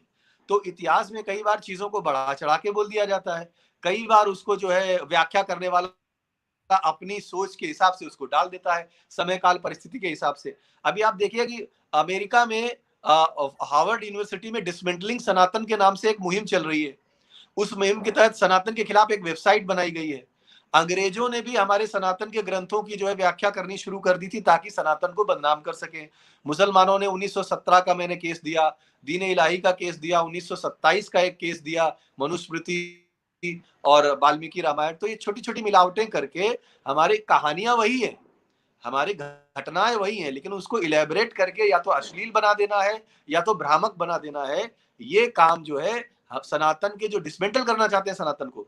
देखिए सनातन इतना बड़ा है कि उसकी मान्यताएं, उसकी भूप जी सेइंग्स, उसकी जी हाँ, इनका जो टॉपिक था वो महाभारत पे था। आज हम लोग इस पे कर रहे हैं बात ना, तो फिर जी जी हनुमान पे बात कर रहे थे, उसके ऊपर निपुण जी टॉपिक। आपको फिर बाद में ले लेंगे, अभी हम लोग कोई बात नहीं और मैम, ठीक है, मेरे को मेरी बात का जवाब मिल गया, बाकी मैं भूपति से बाद में बात कर लूंगा। Thank you so much time देने के लिए। बहुत बहुत आभार। ये जी हाँ, ये अभी मिलावट है, एथिस्ट सनातन के पूजा खिलाफ जी साजिश हैं। है, बस इतना ही समझ लीजिए। जी हाँ, एथिस्ट पूजा जी हैं, इनसे बात करिए। जी एथिस्ट पूजा जी बोलिए। हेलो नमस्कार। सर मैं ना भूप जी जी एक्चुअली मेरा एक क्वेश्चन है भूप सर से। एक्चुअली सर मुझे ना थोड़ा बहुत अपने पे ही डाउट रहता है कुछ कुछ चीजों के लिए। लाइक बहुत थोड़ा सा आउट ऑफ टॉपिक है, लेकिन मैं जानना चाहूंगी आपसे क्योंकि आपके पास काफी नॉलेज है सनातन के रिगार्डिंग। जैसे कि मतलब कि ट्यूसडे को हनुमान जी का दिन होता है, तो जैसे नॉनवेज नहीं खाना चाहिए, थर्सडे को बाल नहीं धोने चाहिए, और सैटरडे को सर में ऑयल नहीं लगाना चाहिए। तो इस चीज में ना मुझे काफी डाउट रहता है और मैं ना डरी डरी सी रहती हूँ, अगर मैं ऐसा कर दूंगी कुछ मेरे साथ गलत हो जाएगा। तो सर मुझे इस चीज के बारे में थोड़ा नॉलेज दीजिए कि ये चीजें सही है जो हम मानते हैं, या ये मतलब क्या है इसके बारे में। देखिए, इसके पीछे का डर आप निकाल दीजिए। जो मान्यताएं हैं हमारे पूर्वजों ने जो है वैज्ञानिक से करी है। जैसे 7 दिन होते हैं हफ्ते के, ठीक है, आप रोज रोज अपने सर के बाल में शैम्पू लगाएंगे, धोएंगे शैम्पू से, तो उससे उसका दुष्परिणाम ये होगा कि आपके बाल झड़ने शुरू हो जाएंगे। एक दिन वो केमिकल वाला शैम्पू या रीठा या जो भी है उसको आप ना लगाएं। स्त्रियों के लिए कहा गया है में 1 या 2 दिन जो है बालों में जो है केमिकल या शैम्पू या साबुन ना लगाएं या बालों को ना धोएं। उसके पीछे 2 कारण है। पहला तो बालों को नुकसान पहुंचता है ज्यादा उनको वो करने से, और दूसरा कारण ये होता है कि स्त्रियां जो है महीने में एक बार रजस्वला होती हैं। जब रजस्वला होती है तो सर से अगर वो नहाती हैं तो उनकी हड्डियां कमजोर होने लगती हैं, ये साइंटिफिकली प्रूवन है। तो हमारे सनातन में जो भी मान्यताएं हैं वैज्ञानिकता पे नहीं, आपको मैं यहाँ पर इसलिए टोक रही हूँ कि you are talking about periods. जो लोग ये वाली भाषा आपकी नहीं समझेंगे, मतलब आप कहते हैं जो महीने में जो एक विमेन को जो पीरियड्स आते हैं उसके बारे में आप बात कर रहे हैं, क्योंकि रजस्वला आप कहेंगे तो लोग नहीं समझेंगे। जी अच्छा, ठीक है, सॉरी।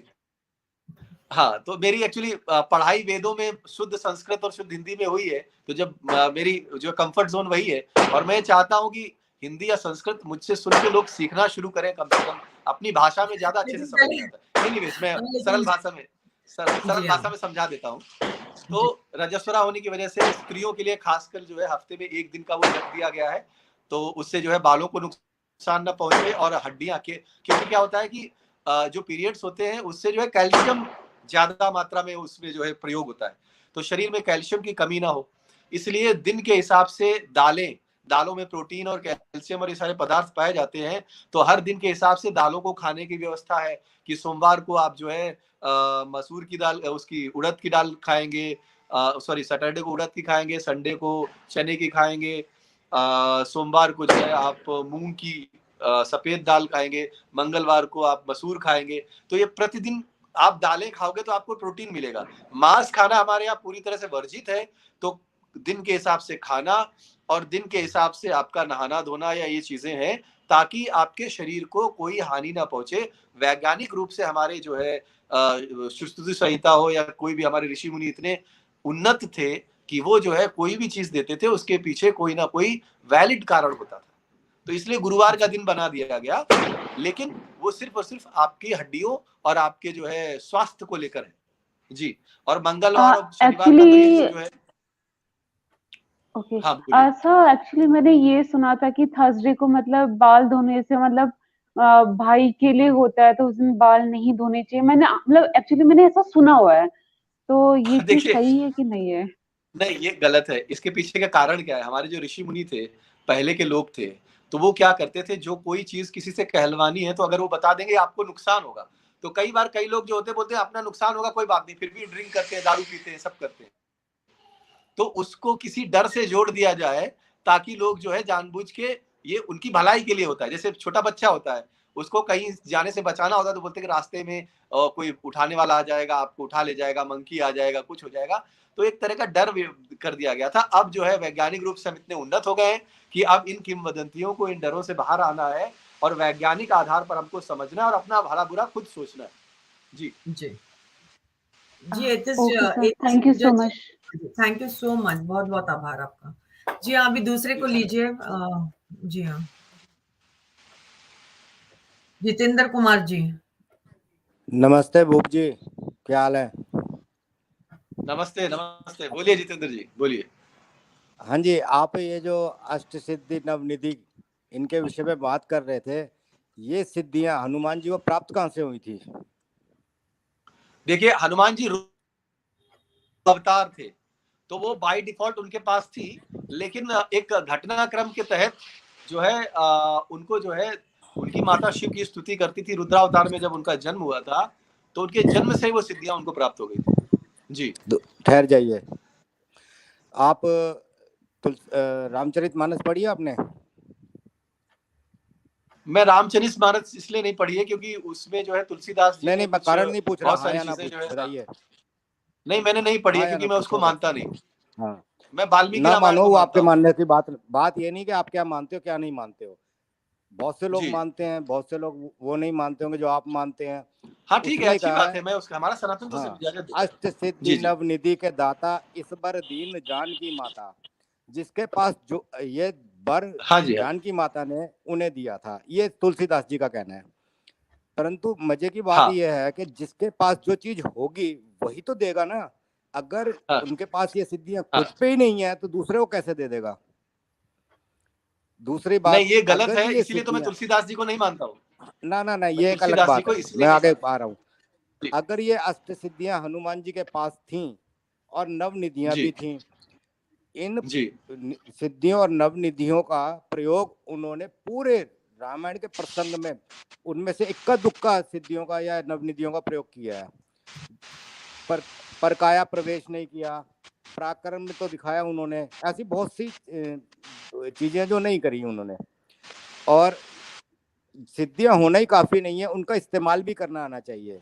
और जहां तक हनुमान जी के विषय पे आप चल रहे हो, इस बीच में महाभारत में बाल धोना कब नहीं धोना है, ये विषय से भटकने वाली बात हो जाती है। आप अपनी पूरी स्ट्रीम देखिए, टॉपिक से 50% टाइम आप दूसरी जगह चले जाते हो। इससे क्या होता है, क्योंकि लोग आके पूछते हैं। जितेंद्र जी एक मिनट हाँ। यहाँ पर आकर अगर लोग पूछते हैं तो हम वो जवाब देते हैं।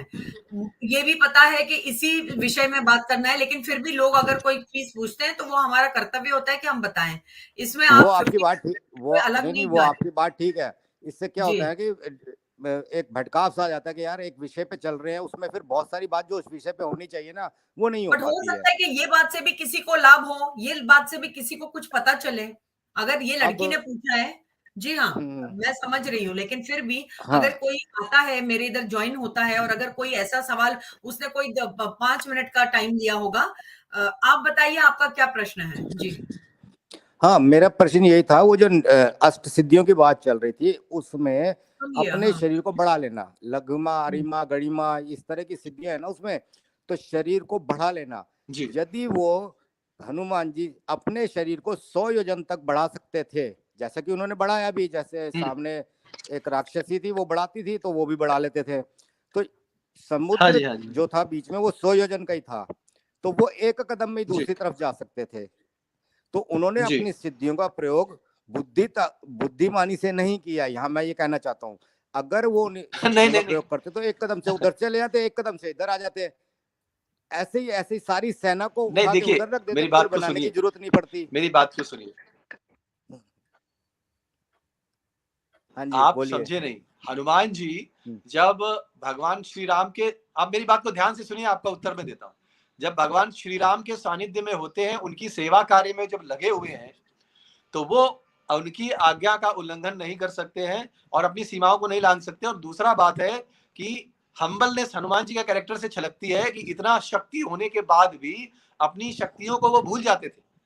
और जामवंत उनके गुरु थे, जामवंत ने उनकी जितनी शक्तियां याद दिलाई थी, उसी के तहत वो जो है लंका तक गए। और जामवंत को मालूम था कि बहुत सारी शक्तियां याद दिलाने की जरूरत नहीं है, जितनी हम याद दिला रहे हैं उतने में ही वो पहुंच जाएंगे और वापस भी आ जाएंगे। ठीक है, इसको दो तरह से समझिए। भगवान श्री राम के आगे जाके उनको कुछ नहीं करना था। भगवान श्री राम को अपनी पत्नी को स्वयं जो है उसको रावण का वध करके जीत के लाना था। उसके लिए केवल भगवान राम जो आदेश देंगे उसका ही उनको अनुपालन करना था, इसलिए उनको अपनी एक्स्ट्रा शक्तियां लगाने की जरूरत नहीं थी। ठीक है, और जब ये तो फिर उन्होंने अपना कद क्यों बढ़ाया था? नहीं ना अगर आप ये बात करें, ये डबल क्रॉसिंग हो गई। एक जगह वो शक्तियां बढ़ा भी रहे हैं, एक जगह नहीं बढ़ा रहे हैं, यानी कि एक जगह वो राम जितनी जरूरत है उतना बढ़ाया ना। आज्ञा है ही नहीं यहाँ पर कहीं।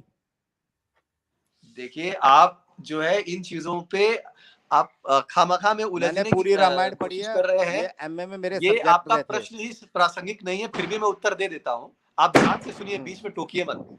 देखिए जो परमात्मा होते हैं उनकी जो सिद्धियां और निधियां हैं, उनके जो कलाएं होती हैं, उनके ऊपर होता है। आप इसको इस तरह से समझ लीजिए, आप बाकी चीजें आपके समझ में शायद नहीं आएंगी, कि उनके ऊपर होता है क्या उनको प्रदर्शित करना और क्या नहीं करना है, मानव समाज को, आने वाले समाज को क्या उनको शिक्षा देनी है।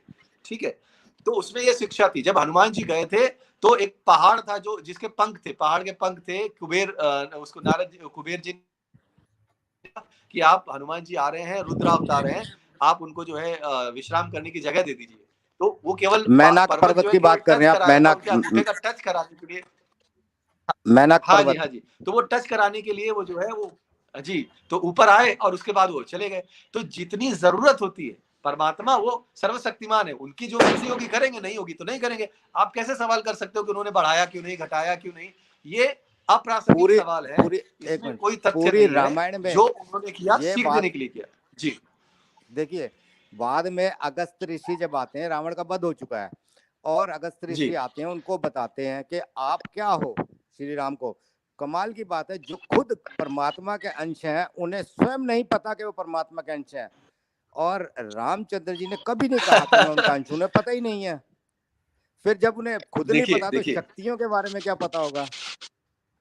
मेरी बात सुनिए, भगवत गीता में केवल श्री कृष्ण ने 16 कलाओं से थे। आप रामायण से भगवत गीता की तरफ ना जाइए, एक ही जगह रही है। हनुमान मैं आपको उदाहरण के लिए थोड़ा सा आप इतने एग्रेसिव नहीं, एक मिनट जितेंद्र भाई, आप इतने एग्रेसिव मत होइए, ओके? नहीं, मैं देखिए वकील हूँ, मैं चाहता हूँ टॉपिक पे आप अपने नहीं वेट, आप वकील होंगे कोर्ट में, आप यहाँ पर कुतर्क कर रहे हैं वकील साहब, कुतर्क कर रहे हैं, तर्क नहीं कर रहे हैं, आपका कुतर्क है। एक हम्बलनेस से बात करिए, आप वकील होंगे कोर्ट में, यहाँ पर नहीं हो। देखिए आपको बुरा लग रहा होगा, मैं जोर से इसलिए बोल रहा हूँ, मेरे फोन की प्रॉब्लम है, मैं जोर से इसलिए बोल रहा हूँ क्योंकि फोन में प्रॉब्लम है। आप जोर से नहीं बोल रहे, आप बोल रहे आप इधर मत ये करो, आपकी बात, आपका लहजा देखो, ये कोर्ट नहीं है भाई साहब। आप दो युगों की तुलना कर रहे हैं, वो गलत है। दोनों युगों की स्थितियां अलग अलग है, तुलना नहीं कर रहा। देखो आप आपके दिमाग में एक भ्रम बैठा हुआ है, और जब एक भ्रम बैठा हो, अज्ञानता का भ्रम किसी के दिमाग में बैठा हो, उसको ज्ञान नहीं दिया जा सकता है। फिर भी मैं आपको उत्तर दे रहा हूं, आपके समझ में नहीं आएगा, फिर भी मैं उत्तर दे रहा हूं।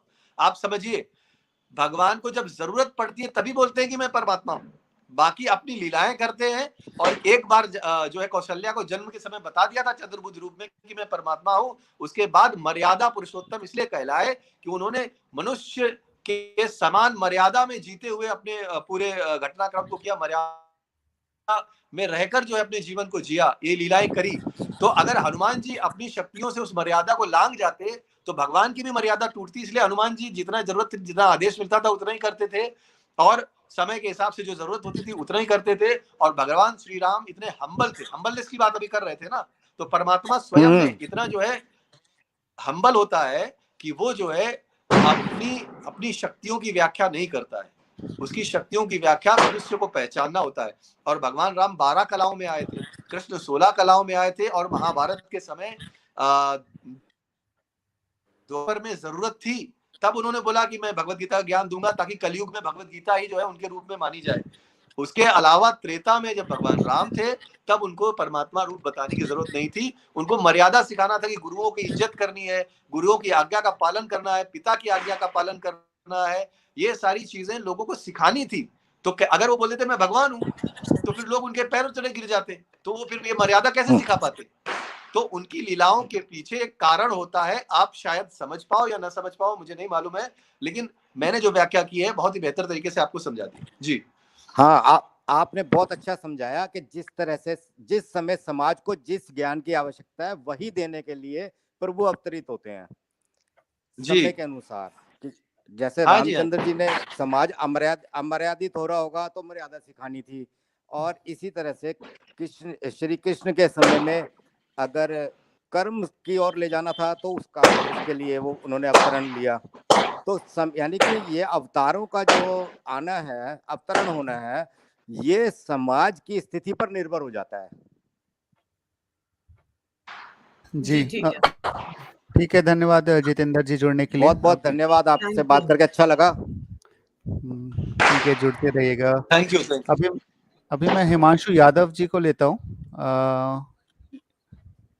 उनको निकाल दीजिए पहले, फिर दूसरे को लीजिए। वो चलेगा। हाँ जी, there is a way to talk. I mean नहीं, लेकिन उनका पॉइंट ये था कि मैं वकील हूँ। Point is important, but there is a way to talk. This is not a court where he can just like यहाँ कोई कोर्ट नहीं चल रहा है। There is always a way to talk.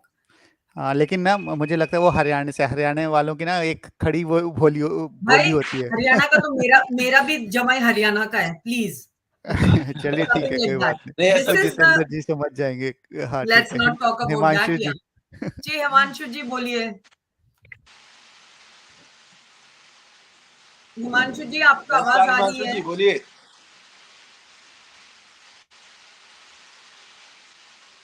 चलिए इनको निकाल दीजिए, दूसरे को ले लेते हैं, हमारे पास टाइम नहीं है इतना। अशोक कुमार को ले लीजिए, उसके बाद सैयद जी को जरा लीजिए। अच्छा ठीक है, सैयद जी को लास्ट में लेंगे। मैंने हाँ, मेरे को उनसे बात करनी है। जी जी जी सर, आवाज नहीं आ रही। हिमांशु पीछे से बोल रहे हैं, आवाज नहीं आ रही। हिमांशु जी आपका नेटवर्क कुछ गड़बड़ है। हाँ, फिर से जुड़िएगा और हाँ, प्राइवेट चैट में बोलिए। अशोक कुमार। हेलो। हाँ जी, नमस्ते अशोक जी, बोलिए। प्रणाम सर। प्रणाम सर, मैं आपसे, ये तो आप जो बता रहे हैं मैं अच्छी तरह समझ रहा हूँ। मेरी आपसे एक निवेदन है कि आचार्य शंकराचार्य जी के बारे में डिटेल में कुछ दीजिएगा प्रेजेंटेशन। जरूर जरूर, हम करने वाले हैं शंकराचार्य जी के बारे में। जी, हम गुरु शंकराचार्य जी के विषय में, आदि गुरु। जी हाँ, जी बस यही मैं आपसे निवेदन करने के लिए जुड़ा था। धन्यवाद। थैंक यू सो मच, बहुत बहुत आभार। थैंक यू जी। अभी हम शरद को ले रहे हैं और उसके बाद फिर हम लेंगे सैयद और एक SMS। हाँ जी, शरद जी बोलिए। शरद जी बोलिए। अरे शरद जी चले गए। अभी फिर आ गए। हाँ बोलिए शरद जी। हेलो, मेरी आवाज आ रही है आप? बिल्कुल। जी जी। हेलो जी, आवाज आ रही है आपको? आपकी आवाज थोड़ी कट रही है।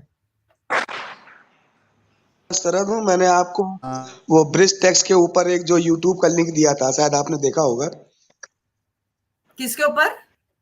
वो ब्रेस्ट टैक्स के ऊपर दिया था ना मैंने आपको एक लिंक। भैया क्या आज हम ये बात कर रहे हैं ब्रेस्ट टैक्स के ऊपर? नहीं मैम, मैं बता रहा हूँ कि मैं वही शरद हूँ जिसने आपको दिया था लिंक। मैं ये कह रहा हूँ बस केवल। ओके ओके, आपने दिया होगा। हाँ ठीक है। जी जी, मैं आज के लिए कह रहा हूँ कि एक्चुअली में जो लोग आते हैं यहाँ पर वो हमारे भगवानों को उसी तरह से देखते हैं जैसे इस्लाम के भगवान को देखते हैं वो, या इस्लाम के मोहम्मद को देखते हैं। तो उसने आके जो घटनाएं की, उसने जो भी बोला उसको मान लो। हमारे यहाँ चाहे युग हो, चाहे द्वापर युग हो, चाहे श्री राम हो, चाहे श्री कृष्ण हो, उन्होंने ये नहीं कहा जो मैं कह रहा हूँ उसको मानो।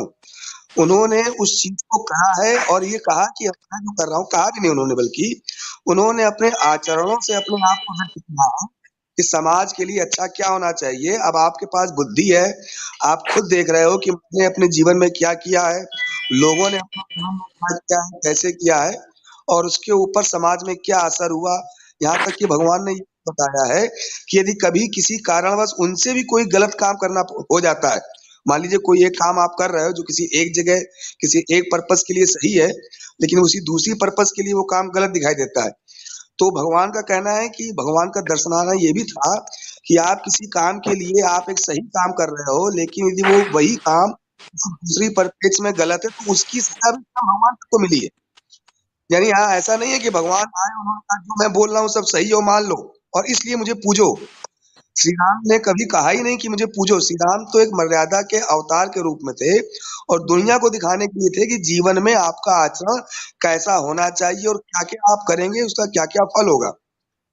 और हमारी कहानियों में हर कहानी के हर पात्र से आपको शिक्षा मिलेगी। मतलब ऐसी तो भूप जी तमाम बातें ऐसी बताएंगे।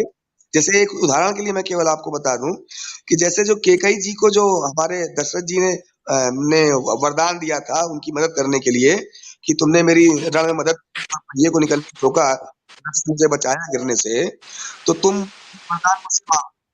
तो केकई ने उस समय वरदान नहीं मांगा और बाद में आवश्यकता पड़ने पर उन्होंने वरदान मांगा। तो यहाँ पर इस कहानी से कई चीजें निकलती हैं। एक तो ये निकलती है कि जब आप वरदान देते हो तो सोच समझ के दो। ये कई हमारे जो हमारे भगवान है उनके अलग अलग तरह के कई बार की अलग अलग कृत्यों में ये सामने आता है कि भगवान जैसे खुश हो जाते हैं और वरदान दे देते हैं। तो वहां पर भी ये बताया गया है कि आप जब भी कोई चीज देते हैं तो सोच समझ के देना है। तो पहला तो ये हुआ कि दशरथ जी को सोच समझ के वरदान देना था, और दूसरा जो वरदान दे उसको उसी समय फलीभूत कराएं, उसको आगे के लिए नहीं छोड़ें। जैसे हमारे यहाँ बहुत से कहा जाता है बात, आप किसी को कोई वादा कर रहे हैं तो उस वादे को तुरंत निभा दें, उसको आगे के लिए ना छोड़ें कि भविष्य में वो वादा हम पूरा करेंगे, क्योंकि उससे आपके समय के हिसाब से वो वादा नुकसानदेह साबित हो सकता है। जैसा कि हमारे केकई के जो दिया गया वादा था वो नुकसानदेह साबित हुआ। तो हमारे यहाँ जितने भी कैरेक्टर हैं, चाहे वो भगवान के कैरेक्टर हो चाहे वो नॉर्मल कैरेक्टर हो, हर कैरेक्टर के द्वारा किए गए कामों से हम एक समाज को सीख मिलती कब कौन सा काम सही है और गलत है। हमारे यहाँ भगवान सीधे उतर के ये नहीं आ गए कि मैं शक्तिशाली हूँ और जो मैं कह रहा हूँ मेरी बात मान लो। अब भगवान राम थे, वो चाहते तो उन्हें लंका में जा करके लड़ने की कोई जरूरत नहीं थी। यदि वो चाहते कि मुझे शक्ति दिखानी है तो वो शक्ति दिखाने थोड़ी ना है यहाँ पर। भाई शक्ति दिखा के दुनिया को क्या मिलेगा? भाई भगवान तो जो चाहे वो चुटकी बजा कर सकता है। तो भगवान राम चाहे तो अपने अयोध्या में रहते हुए या जंगल में रहते हुए ही रावण को मार देते। उन्हें लोगों का सहयोग लेने की क्या जरूरत थी? उन्हें एक पथ बनाने की जरूरत क्या थी? उन्हें पुल बनाने की जरूरत क्या थी? ये सिर्फ ये दर्शाता है, बल्कि आम आदमी उनको समाज को अपने कर्तव्यों का निर्वहन करने की सीख देनी थी। जी हाँ, मतलब वो समाज को ये दिखाता है कि देखो भगवान तक चाहे तो इच्छा सब कुछ नहीं पा सकते, उनको भी उसके लिए प्रयत्न करना पड़ता है। भाई हम लोग भगवान को पूछते हैं, घंटी हिलाते हो, कहते हैं भगवान ये मेरा काम कर दो, लेकिन भगवान ने तो खुद दिखाया है कि उन्हें अपनी पत्नी को लाने के लिए, उनको बचाने के लिए खुद कितना संघर्ष करना पड़ा, लोगों का सहयोग लेना पड़ा, लोगों की मदद करनी पड़ी। तो ये तो समाज को बताने के लिए कि आप अपने जीवन में कैसे चलें, क्या करें, कौन कौन से ऐसे काम हैं कि वो भगवान तक कर देते हैं तो उन्हें जो नुकसान उठाना पड़ता है। जैसे हमारे यहाँ, जैसे भगवान ने मान लीजिए, मुझे लगता है सभी हिंदुओं को मालूम है ये बात सभी हिंदुओं को पता है, और मुसलमानों को हम बताना नहीं चाहते कि उनको समझाने कोई मतलब नहीं है। तो आगे बढ़ते हैं, ये बातें सब पता है सभी हिंदुओं को। जी। और मैंने जो आपको वो दिया है वो कोई ऐसा नहीं दिया हुआ जिसकी आपने शायद देखा नहीं, इसीलिए आप ऐसी बात कह रही हैं। मैंने 2 बार आपको टेक्स्ट दिया है। कई बार लोग आ जाते हैं ना कि वो ब्रेस्ट टेक्स्ट की बात करने के लिए, तो मैंने आपसे ऑनलाइन में बात की थी, तो उसको आप देख लीजिएगा। मैं कहूँगा दोबारा आपको मैं भेज दूंगा, जिससे कभी भी दूसरा व्यक्ति उस तरह की बात करे तो आप उसका जवाब दे सकें। बाकी आप ऊपर ऑलरेडी एक कर चुके हैं हम एक स्ट्रीम। हाँ, मुझे मालूम है आप कर चुके हैं, लेकिन उसमें वो जवाब नहीं आया था। उसमें जो दूसरे आए थे उनका नाम ही है, वो कुछ अलग बातें बता रहे थे, फिर मैंने लाइन में जुड़ के आपको बातें ही बताई थी और एक रियल इंफॉर्मेशन आपको दी है, मतलब जो ऐतिहासिक, ऑथेंटिक और रियल है, जिसमें हमको गर्व के साथ हम उन बातों को कह सकते हैं। क्योंकि लोग होते हैं कि क्वेश्चन तो करने चले जाते हैं, लेकिन पता कुछ नहीं होता। और जैसे पिछले 100 सालों में ऐसी बातें गढ़ी गई हैं जो हमारे समाज को, हमारे धर्म को बदनाम करने के लिए हैं, और हमें भी नहीं पता होता। हम दूसरों की बातें सुन के सोच लेते हैं अच्छा ऐसा हुआ था तो बड़ा गलत हुआ था। तो इस दृष्टिकोण से मैंने वो दिया था, और आप लोग के शो के माध्यम से ये जो बोली थी मैंने मार्क कर ली थी, मुझे याद है वो रिसर्च था आपका, मुझे याद है, उसको मार्क कर लिया। जी नहीं, मेरा रिसर्च था, बल्कि तमिलनाडु के एक अपवर्ड करके एक वेबसाइट है, अपवर्ड करके एक यूट्यूब है, अपवर्ड करके UPORD जी, उसमें बहुत सी ऐसी बातें उन्होंने बता रखी हैं, मतलब एकदम से ऐसी प्रूफ की बातें हैं कि जो आप सुन के कभी दूसरों की जो ऊट पटांग बातें करते हैं उसका मतलब ही नहीं रह जाता। क्योंकि हकीकत ये है कि हम में 90% हिंदू है, उसे किसी कुछ नहीं पता। वो तो अपने वो तो हिंदू धर्म जो है उसको तो केवल वो जीता है, खुशियां मनाता है, रामलीला मनाता है, दिवाली मनाता है, होली मनाता है। हमारे लिए धर्म तो केवल एक खुशियों करने के लिए तो हम शो कर रहे हैं भाई साहब। जी बिल्कुल। और बहुत बहुत धन्यवाद आपका जुड़ने के लिए। बाकी लोग भी हैं, उनको हम हाँ बिल्कुल, जोड़ेंगे बस मैं और फिर वो स्ट्रीम ऐड मैं करेंगे। एक बार और भेज दूंगा, उसको आप देख लीजिए भविष्य के लिए बस। जी जी ओके, धन्यवाद। थैंक यू, बहुत बहुत थैंक यू। आभार। हिमांशु यादव और इसके बाद हमारे पास रहेंगे सैयद और एक एसएमएस जी, वो उसके बाद हम लोग स्ट्रीम खत्म करेंगे। हाँ हिमांशु जी बोलिए। हिमांशु जी आ चुके हैं ना अभी? नहीं नहीं, इनका आवाज नहीं आ रहा है। नमस्कार जी, आपका नमस्कार, वीडियो आ रहा है नमस्कार। लेकिन इसकी आवाज नहीं आ रही है। है। हाँ नमस्कार नमस्कार। हाँ नहीं बोलिए नहीं, आवाज हिमांशु नहीं जी। आ रही है। नहीं नहीं, उनका नहीं, माइक उनकी में कुछ आवाज नहीं गड़बड़ आ है। रही है। एक बार सेटिंग्स में जाके एक बार जल्दी से देखिए, अगर आप कर सकते तो सेटिंग्स में जाके माइक ऑडियो सेट पे कर जाइए। लीजिए। हाँ ऑडियो पे जाइए सेटिंग्स में, और ऑडियो पे उसमें देखिए सही माइक सेलेक्टेड है कि नहीं। ठीक है, आप ये बैकग्राउंड सैदुल में हक जी रहिएगा। है। सैदुल हक जी आप जुड़े नहीं हैं, जल्दी से जुड़ जाइए हाँ क्योंकि इनका डिवाइस कनेक्टेड नहीं है, उनका डिवाइस सैदुल हक आपका जी का भी। कनेक्टेड नहीं है। सैदुल हक जी, आपको अगर आना अभी है तो डिवाइस कनेक्ट करो। हाँ तो यहाँ पर अभी सैयद भाई है। हाँ सैयद को लेते हैं। हिमांशु जी जब आपका नेटवर्क कनेक्ट हो जाएगा फिर सैयद हम भाई आपसे को बात मैं करेंगे। इसलिए ले रही हूँ, रुको, सैयद भाई को मैं इसलिए ले रही हूँ क्योंकि जब सैयद भाई, नमस्ते नमस्ते। आप तो मेरे को डरा दिए आप, क्या बात है? मैं ये डरा नहीं रही हूँ, मैं ये कह रही हूँ कल मैंने मुता का बहुत अच्छा प्रोग्राम किया था और सारे मुसलमान जितने भी थे वो सबको मैंने इनवाइट किया था। वो सारे दुम दबा के बैठ जाते हैं, आते तो हो नहीं। तो सनातन के लिए क्या करने आते हो? सनातन के लिए क्या जानने आते हो? हाँ, वैसे भी आप लोगों को इंटरेस्ट नहीं है, वैसे भी आप लोग सुनोगे नहीं, वैसे भी आप इन चीजों को मानते नहीं हो, तो इधर क्या क्वेश्चन करने आते हो? जब मैं आपको बुलाती हूँ अपने ही बात करने के लिए, नहीं तब तो आप लोग गायब हो जाते हो। ये कल मैं मिस कर दिया, तो मेरे को नहीं मालूम। मैं बताता हूँ आपको मुता के बारे में। नहीं नहीं नहीं नहीं नहीं नहीं भाई मेरे, अभी नहीं, अभी बिल्कुल नहीं। अभी हमारा अच्छा सनातन का चल रहा है, उसमें ये मेरे को नहीं चाहिए मुता और मिसियाग। हमने कल बहुत अच्छा प्रोग्राम किया था और हमने लाइव स्ट्रीम रखा था, आपको मिस हो गया था। हाँ मैं मिस हो गया वो। कोई बात नहीं। तो अभी आपको क्या, एक क्वेश्चन, नो जलेबियां, एक क्वेश्चन अगर आपको पूछना है तो पूछिए, नहीं तो कोई बात नहीं। अच्छी जी बात, ठीक है। जी। फर्स्ट नमस्ते एंड हिंदू मुस्लिम भाई भाई। अब हिंदुओं को दो गाली। हाँ बोलो। देखिए जो है सो जो सुतरा जो है सो आजकल बहुत सारे कन्वर्ट हो रहे हैं बुद्धिज्म को। फिर मैंने नहीं क्या बोला हनुमान सैयद हनुमान भाई? हनुमान जी ने सैयद भाई मैंने आपको बोला टॉपिक पे रहो। आज शूद्र की बात हो रही है। हम 1000 बार समझा चुके, शूद्र जैसी कोई चीज नहीं है, लेकिन लोगों के अक्ल के अंदर नहीं जा रही है। उसको हम क्या करें? हम नहीं कहते हैं वर्ण, मतलब उसमें शूद्र चीज है नहीं। आपके काम के ऊपर है। एक ब्राह्मण भी शूद्र हो सकता है। कितनी बार समझाने का है यार? कुछ भी हो जाओ, वो लोग जो हाँ, है हिंदुज्म छोड़कर चले जा रहे हैं, तो क्या फोर्स कन्वर्जन हो रहा है वो? फोर्स कन्वर्जन नहीं सैयद नहीं, जी, वेट वन मिनट। सैयद अपने जी दिल, को हाँ मैं रिमूव कर रहा हूँ 2 मिनट के लिए और फिर लूंगा। सैयद जी हनुमान जी पे कोई क्वेश्चन पूछना है आप पूछ सकते हैं। भूप जी बैठे हैं, उनका टाइम अरे वो जा इम्पोर्टेंट रहे है ना और हमारी हमारे बला व्यूअर्स का से। भी टाइम इम्पोर्टेंट है। और एक बात यहाँ सुन लो, अगर जो हिंदू कन्वर्ट हो रहा है हमारी बला से, हमें कोई फर्क नहीं मैम पड़ता। उसको आंसर भी मत कीजिए प्लीज। हाँ, हाँ नो सैयद जी, प्रॉब्लम। हनुमान जी, जय हनुमान नहीं, बोलिए। वो अगर बोलना क्वेश्चन आंसर लायक है नहीं। Syed ji, thank you Syed ji, thank you very much, I appreciate it. Thank you. जी। एसएमएस जी, आपको कुछ कहना है जी? नमस्ते सर, बोलिए। नमस्ते सभी को। जी जी नमस्ते। ये कौन है? ये सैदुल हक जी, आपका डिवाइस कनेक्टेड नहीं है। प्लीज अगर आपको कनेक्ट करना है तो कर लीजिए, क्योंकि ये लास्ट है अभी। हाँ पूजा जी, आपने बहुत अच्छा स्ट्रीम रखा है। जो भी सनातन जी का ऊपर सवाल करते हो उसका ऊपर आप स्ट्रीम रखते हो, ये बहुत बढ़िया बात है। और उनका जो थैंक यू डाउट है वो भी क्लियर करते हैं, बहुत बढ़िया बात है। इनको है जी। ना हर चीज में ना सिर्फ इस्लाम लगाना है। क्यों आ रहे सनातन धर्म के बारे में? तुम तो दूसरा स्क्रिप्चर पढ़ने का यही नहीं है ना, अलाउड नहीं है ना इस्लाम में, तो फिर क्यों आते हैं यहाँ पे? जी यही हाँ, तो बोल रहा हूँ। मतलब कुछ ना कुछ बोलने के लिए आते हैं, कुछ बस नहीं ये कुछ लोग। नहीं, क्योंकि इनको सिर्फ यही है, इनका है ना सिर्फ टॉपिक डाइवर्ट करना है, कुछ और नहीं। इनको स्ट्रीम जी नहीं चलने देना है, बस यही इनका इरादा है पूजा जी। जी जी जी, सही बात आपने कही। और पूजा जी अभी मैं बताता हूँ, मैं जब इस्लाम में था उस टाइम पे ना मेरा बहुत परेशानी ऐसा कुछ था, इतना सुकून नहीं था। मैं जब हनुमान चालीसा पढ़ने शुरू किया ना, उसके बाद मेरा जिंदगी में बदलाव जो आया है, इतना वेरी ये सुकून मिलता है बहुत। मेरा वेरी आज गुड। के दिन है ना बहुत भगवत गीता और मेरा दिन का शुरुआत भगवत गीता और हनुमान चालीसा ही होता है।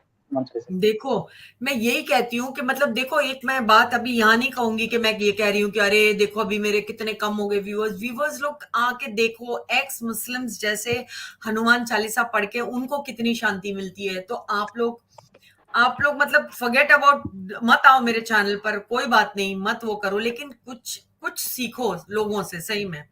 ये नहीं कि बस आपने पढ़ लिया ऐसे ऐसे करके। मतलब मैं यही कहना चाहती हूँ कि हमारे यहाँ कितना कुछ है। भूप जी आप क्या कहेंगे इसके लिए, बताइए। देखिए ये हमारे यहाँ जो डिवाइन है, जो परमात्मा की शक्ति है, वो शब्दों में, ध्यान में, ज्ञान में और विज्ञान में छुपी हुई है। अगर ये हनुमान चालीसा पढ़ते हैं तो वो सिद्धियां, शक्ति, और वो जब सुर में पढ़ते होंगे या नॉर्मल भी पढ़ते होंगे तो जो ध्वनि की तरंगे होती हैं शरीर को इतना तरोताजा कर देती है कि एक शक्ति का जो है एक संचार हो जाता है। इसी तरह से भगवत गीता जो है दिमाग में ज्ञान का भंडार कर देती है, ज्ञान भर देती है। हनुमान चालीसा शरीर को शक्तिमान बना देती है। तो दोनों चीजें अगर शरीर में आएंगी तो शरीर को शांति महसूस होगी, अच्छा लगेगा, पॉजिटिव फील होगी, ये पॉजिटिव एनर्जी है। तो ये बहुत अच्छा उदाहरण है इन्होंने बताया जी। ये कह रहे हैं अनकॉम्प्रोमाइजिंग इंडिया ये बंदा टुन्नी है, मतलब आपको कह रहे हैं SMS जी, ये बंदा टुन्नी आ जाओ डिबेट करने, आप इस्लाम का चैनल जब रखो ना, इस मुस्लिम का, उस टाइम पे आ जाओ डिबेट करने, देखते हैं कौन जीतता है, बाद में देख लेंगे जी। हाँ, और क्योंकि ये सनातन का चैनल, मैं यहाँ बात नहीं करना चाहता इस्लाम के बारे में, क्योंकि इनको क्या पता है सनातन का खूबसूरती, जो इंसानियत का जो सीख देता है, उनको क्या पता है। ये बोलते हैं कि भगवत गीता में लड़े, लेकिन जब कोई ये नहीं था, जो लास्ट ऑप्शन जो था वही युद्ध का ऑप्शन है, उसका पहले तो वो तो युद्ध का ऑप्शन नहीं रहता है, समझाते थे ये कर लड़ाई का, ये ऑप्शन नहीं था कि आप हिंदू बन जाओ या आप ये बन जाओ। ये ऑप्शन एक धर्म और अधर्म के लिए था, ये नहीं था कि भाई मतलब क्या आपको कन्वर्ट होना है, आपको ये करना है, ये सब नहीं था। तो ये लोग जो कहता है कि गीता पढ़ी है, जो गीता के बारे में बात भी करते हैं ये लोग, गीता के इनको श्लोक तक पढ़ने नहीं आता है। हाँ बताइए। हाँ नहीं, मैं मॉडरेटर बोल रहा हूँ। सुहेल जी, आप जो ये हनुमान चालीसा के बात कर रहे हैं ना, जब मैं भी एक टाइम की बात है, आज से करीब 10 साल पहले, उस टाइम मेरी लाइफ में बहुत प्रॉब्लम चल रहे थे, और हनुमान जी क्या है उतना नहीं, मैं बस थोड़ा बहुत मेडिटेशन वगैरह करता था। तो फिर किसी मैं योगी से मिला था, उन्होंने बोला कि तुम हनुमान चालीसा का 108 बार पाठ करो और देखो अगर अच्छा होता है तो। और फिर मैंने उस दिन पूरा 3 घंटे 3.5 घंटे मुझे लगे थे, और मैं लगातार मतलब मैंने हनुमान चालीसा का पाठ किया। मन के अंदर जो है स्ट्रेंथ आया, और जितने मैंने इंटरव्यूज दिए थे उससे पहले, उसके बाद मैंने एक भी इंटरव्यू नहीं दिया, लेकिन मेरा जो था पिछले के इंटरव्यू में से ही एक में हो गया। तो उस टाइम वो जो ऐसा वो आता है ना कि अंदर से भी, और पता नहीं कायनात और सब मिल के ना, उसने मुझको भी स्ट्रॉन्ग किया, और फिर मेरा वो काम भी हो गया। तो विघ्न हरता जो बोलते हैं ना, तो फिर मुझको भी लगता है कभी कभी, तो इसलिए थोड़ा विश्वास तो है ही। देखो जी, और इसमें देखो अब न्यूज का, अभी न्यूज भी देखा हो डॉक्टर, वो रहती है बिल्कुल, आप न्यूज भी देखा हो ना, तो ऑपरेशन का टाइम में जो एक पेशेंट था, हनुमान चालीसा पढ़ते पढ़ते ऑपरेशन हुआ, वहीं पे एक मुस्लिम था, जमात का टाइम में ऑपरेशन छोड़ के नमाज पढ़ने चले गए, वहां पे उसकी डेथ भी हो गई। सोचो, जान से ज्यादा इनको इस्लाम प्यारा है। सोचो, ये रियल न्यूज है जी, रियल न्यूज है ये। हाँ होगी, बहुत सारे ऐसे न्यूज है, अभी क्या करेंगे जी। चलिए ठीक है। अच्छा, मैं एक चीज कहना चाहूंगा, जो लोग हमारे, हाँ जी बोलिए, आप बोलिए। नहीं, मैं बोल रहा था अब 5 मिनट के अंदर स्ट्रीम खत्म करेंगे, तो भूप जी आप बोलिए, आपको कुछ बोलना है? मैं बोल रहा था कि ये लोग जो शत्रु सेना है, जो हमारे सनातन के खिलाफ झूठे, एक भी रेफरेंस इनका सच्चा नहीं होता है, ट्विस्ट कर करके गलत तरीके से लोगों को बहकाने की कोशिश कर रहे हैं। तो जैसा कि मैंने एक दिन अनाउंस किया था कि मैं इनके पास जाऊंगा और इनसे डिबेट करूंगा, तो मैं शुभम और एक दो लोगों को, और हम लोग उनकी दो तीन लोग होंगे और हम होंगे, और बहुत जल्दी हम एक दूत उनके पास भेजेंगे कि हम डिबेट करना चाहते हैं, आओ कहाँ कौन से मैदान में आना चाहते हो, फिर उनको धोएंगे अच्छे से। जी, बहुत तो ये हम करने वाले हैं बहुत जल्द। जी ये नहीं आएंगे, इनको है ना हिम्मत नहीं है आने के लिए, हिम्मत नहीं है, इतना ही हिम्मत होता है ना सिर्फ चैट में लिखने का, इनको चैट में दिखाना है, या तो लड़की के साथ मतदान की दिखाते हैं, कभी हमारे साथ है ना ये जवाब ही नहीं देंगे। आप सोचो ना, इतना हदीस में इतना ज्यादा है। मैं अभी जानना नहीं चाहता, क्योंकि ये सनातन का चैनल है, तो मैं जानना नहीं चाहता। जब इस्लाम के बारे में आएगा ना, तब मैं बताऊंगा हर चीज। जी। बिल्कुल तो बिल्कुल। ठीक है, गुड। आज का स्ट्रीम हम यहीं पर खत्म करते हैं। मैं एक बात पूछना चाहती हूँ कि एक टाइम हमने रखने का सोचा था, तो मुझे लगता है कि मुझे भी पता है कि 9 बजे के बाद सारे एक्स मुस्लिम्स के चैनल शुरू हो जाते हैं, और आप सनातनी लोगों को क्या है, you all are so happy going to these channels, no doubt about it, but कभी सनातन का भी सोचा करो, कभी सनातन के लिए भी सोचा करो।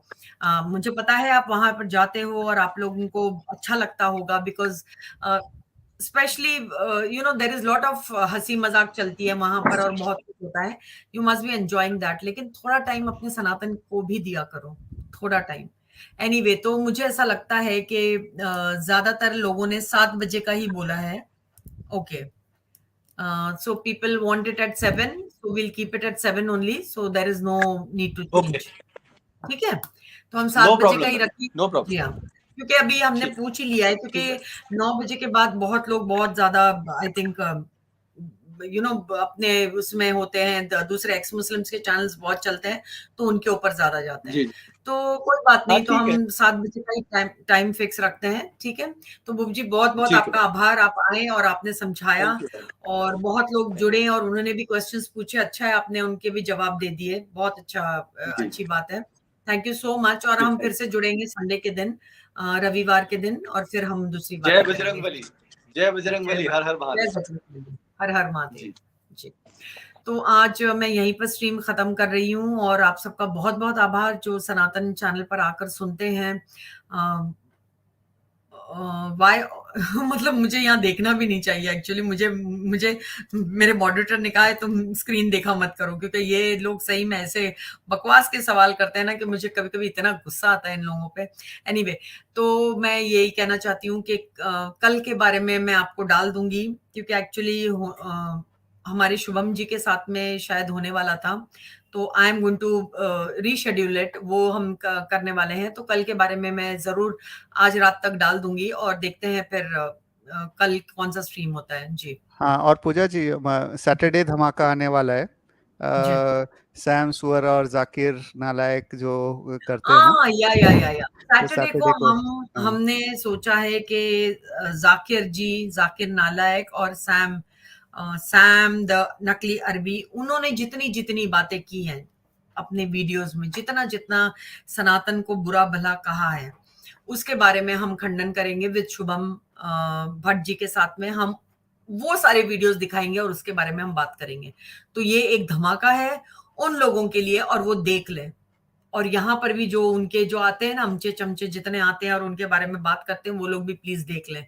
और अगर कोई ऐसी चीजें जो आप लोगों को आपको लगता है कि वो सही कह रहे हैं, और उनके वीडियोस डाल के हम दिखाएंगे, मतलब हम छोटा उनका क्लिप डालेंगे और उसके ऊपर हम बात करेंगे। ठीक है, तो वो सैटरडे को होगा। तो थैंक यू सो मच, बहुत बहुत आभार आप सबका, आप सब जुड़े, आप सब ने सुना। लाइक शेयर एंड सब्सक्राइब कीजिए, please like share and subscribe कीजिए। और आप सबको शुभ रात्रि, आप सबको बहुत बहुत प्यार। और आपको अगर चाहिए तो आप ये वाला जो वीडियो है, और लोगों को जिनको सनातन में इंटरेस्ट है, जिनको सनातन के बारे में और जानना है, और ये हम संस्कृत नहीं जानते हैं या हम श्लोक को नहीं समझ पाते हैं, ये वैसा ही है। तो अगर लोगों को समझना है तो प्लीज इसको शेयर करिएगा अपने फ्रेंड्स के साथ में, या कोई सनातनी है जो लोग सुनते हैं उनके साथ में आप लोग प्लीज शेयर कीजिएगा।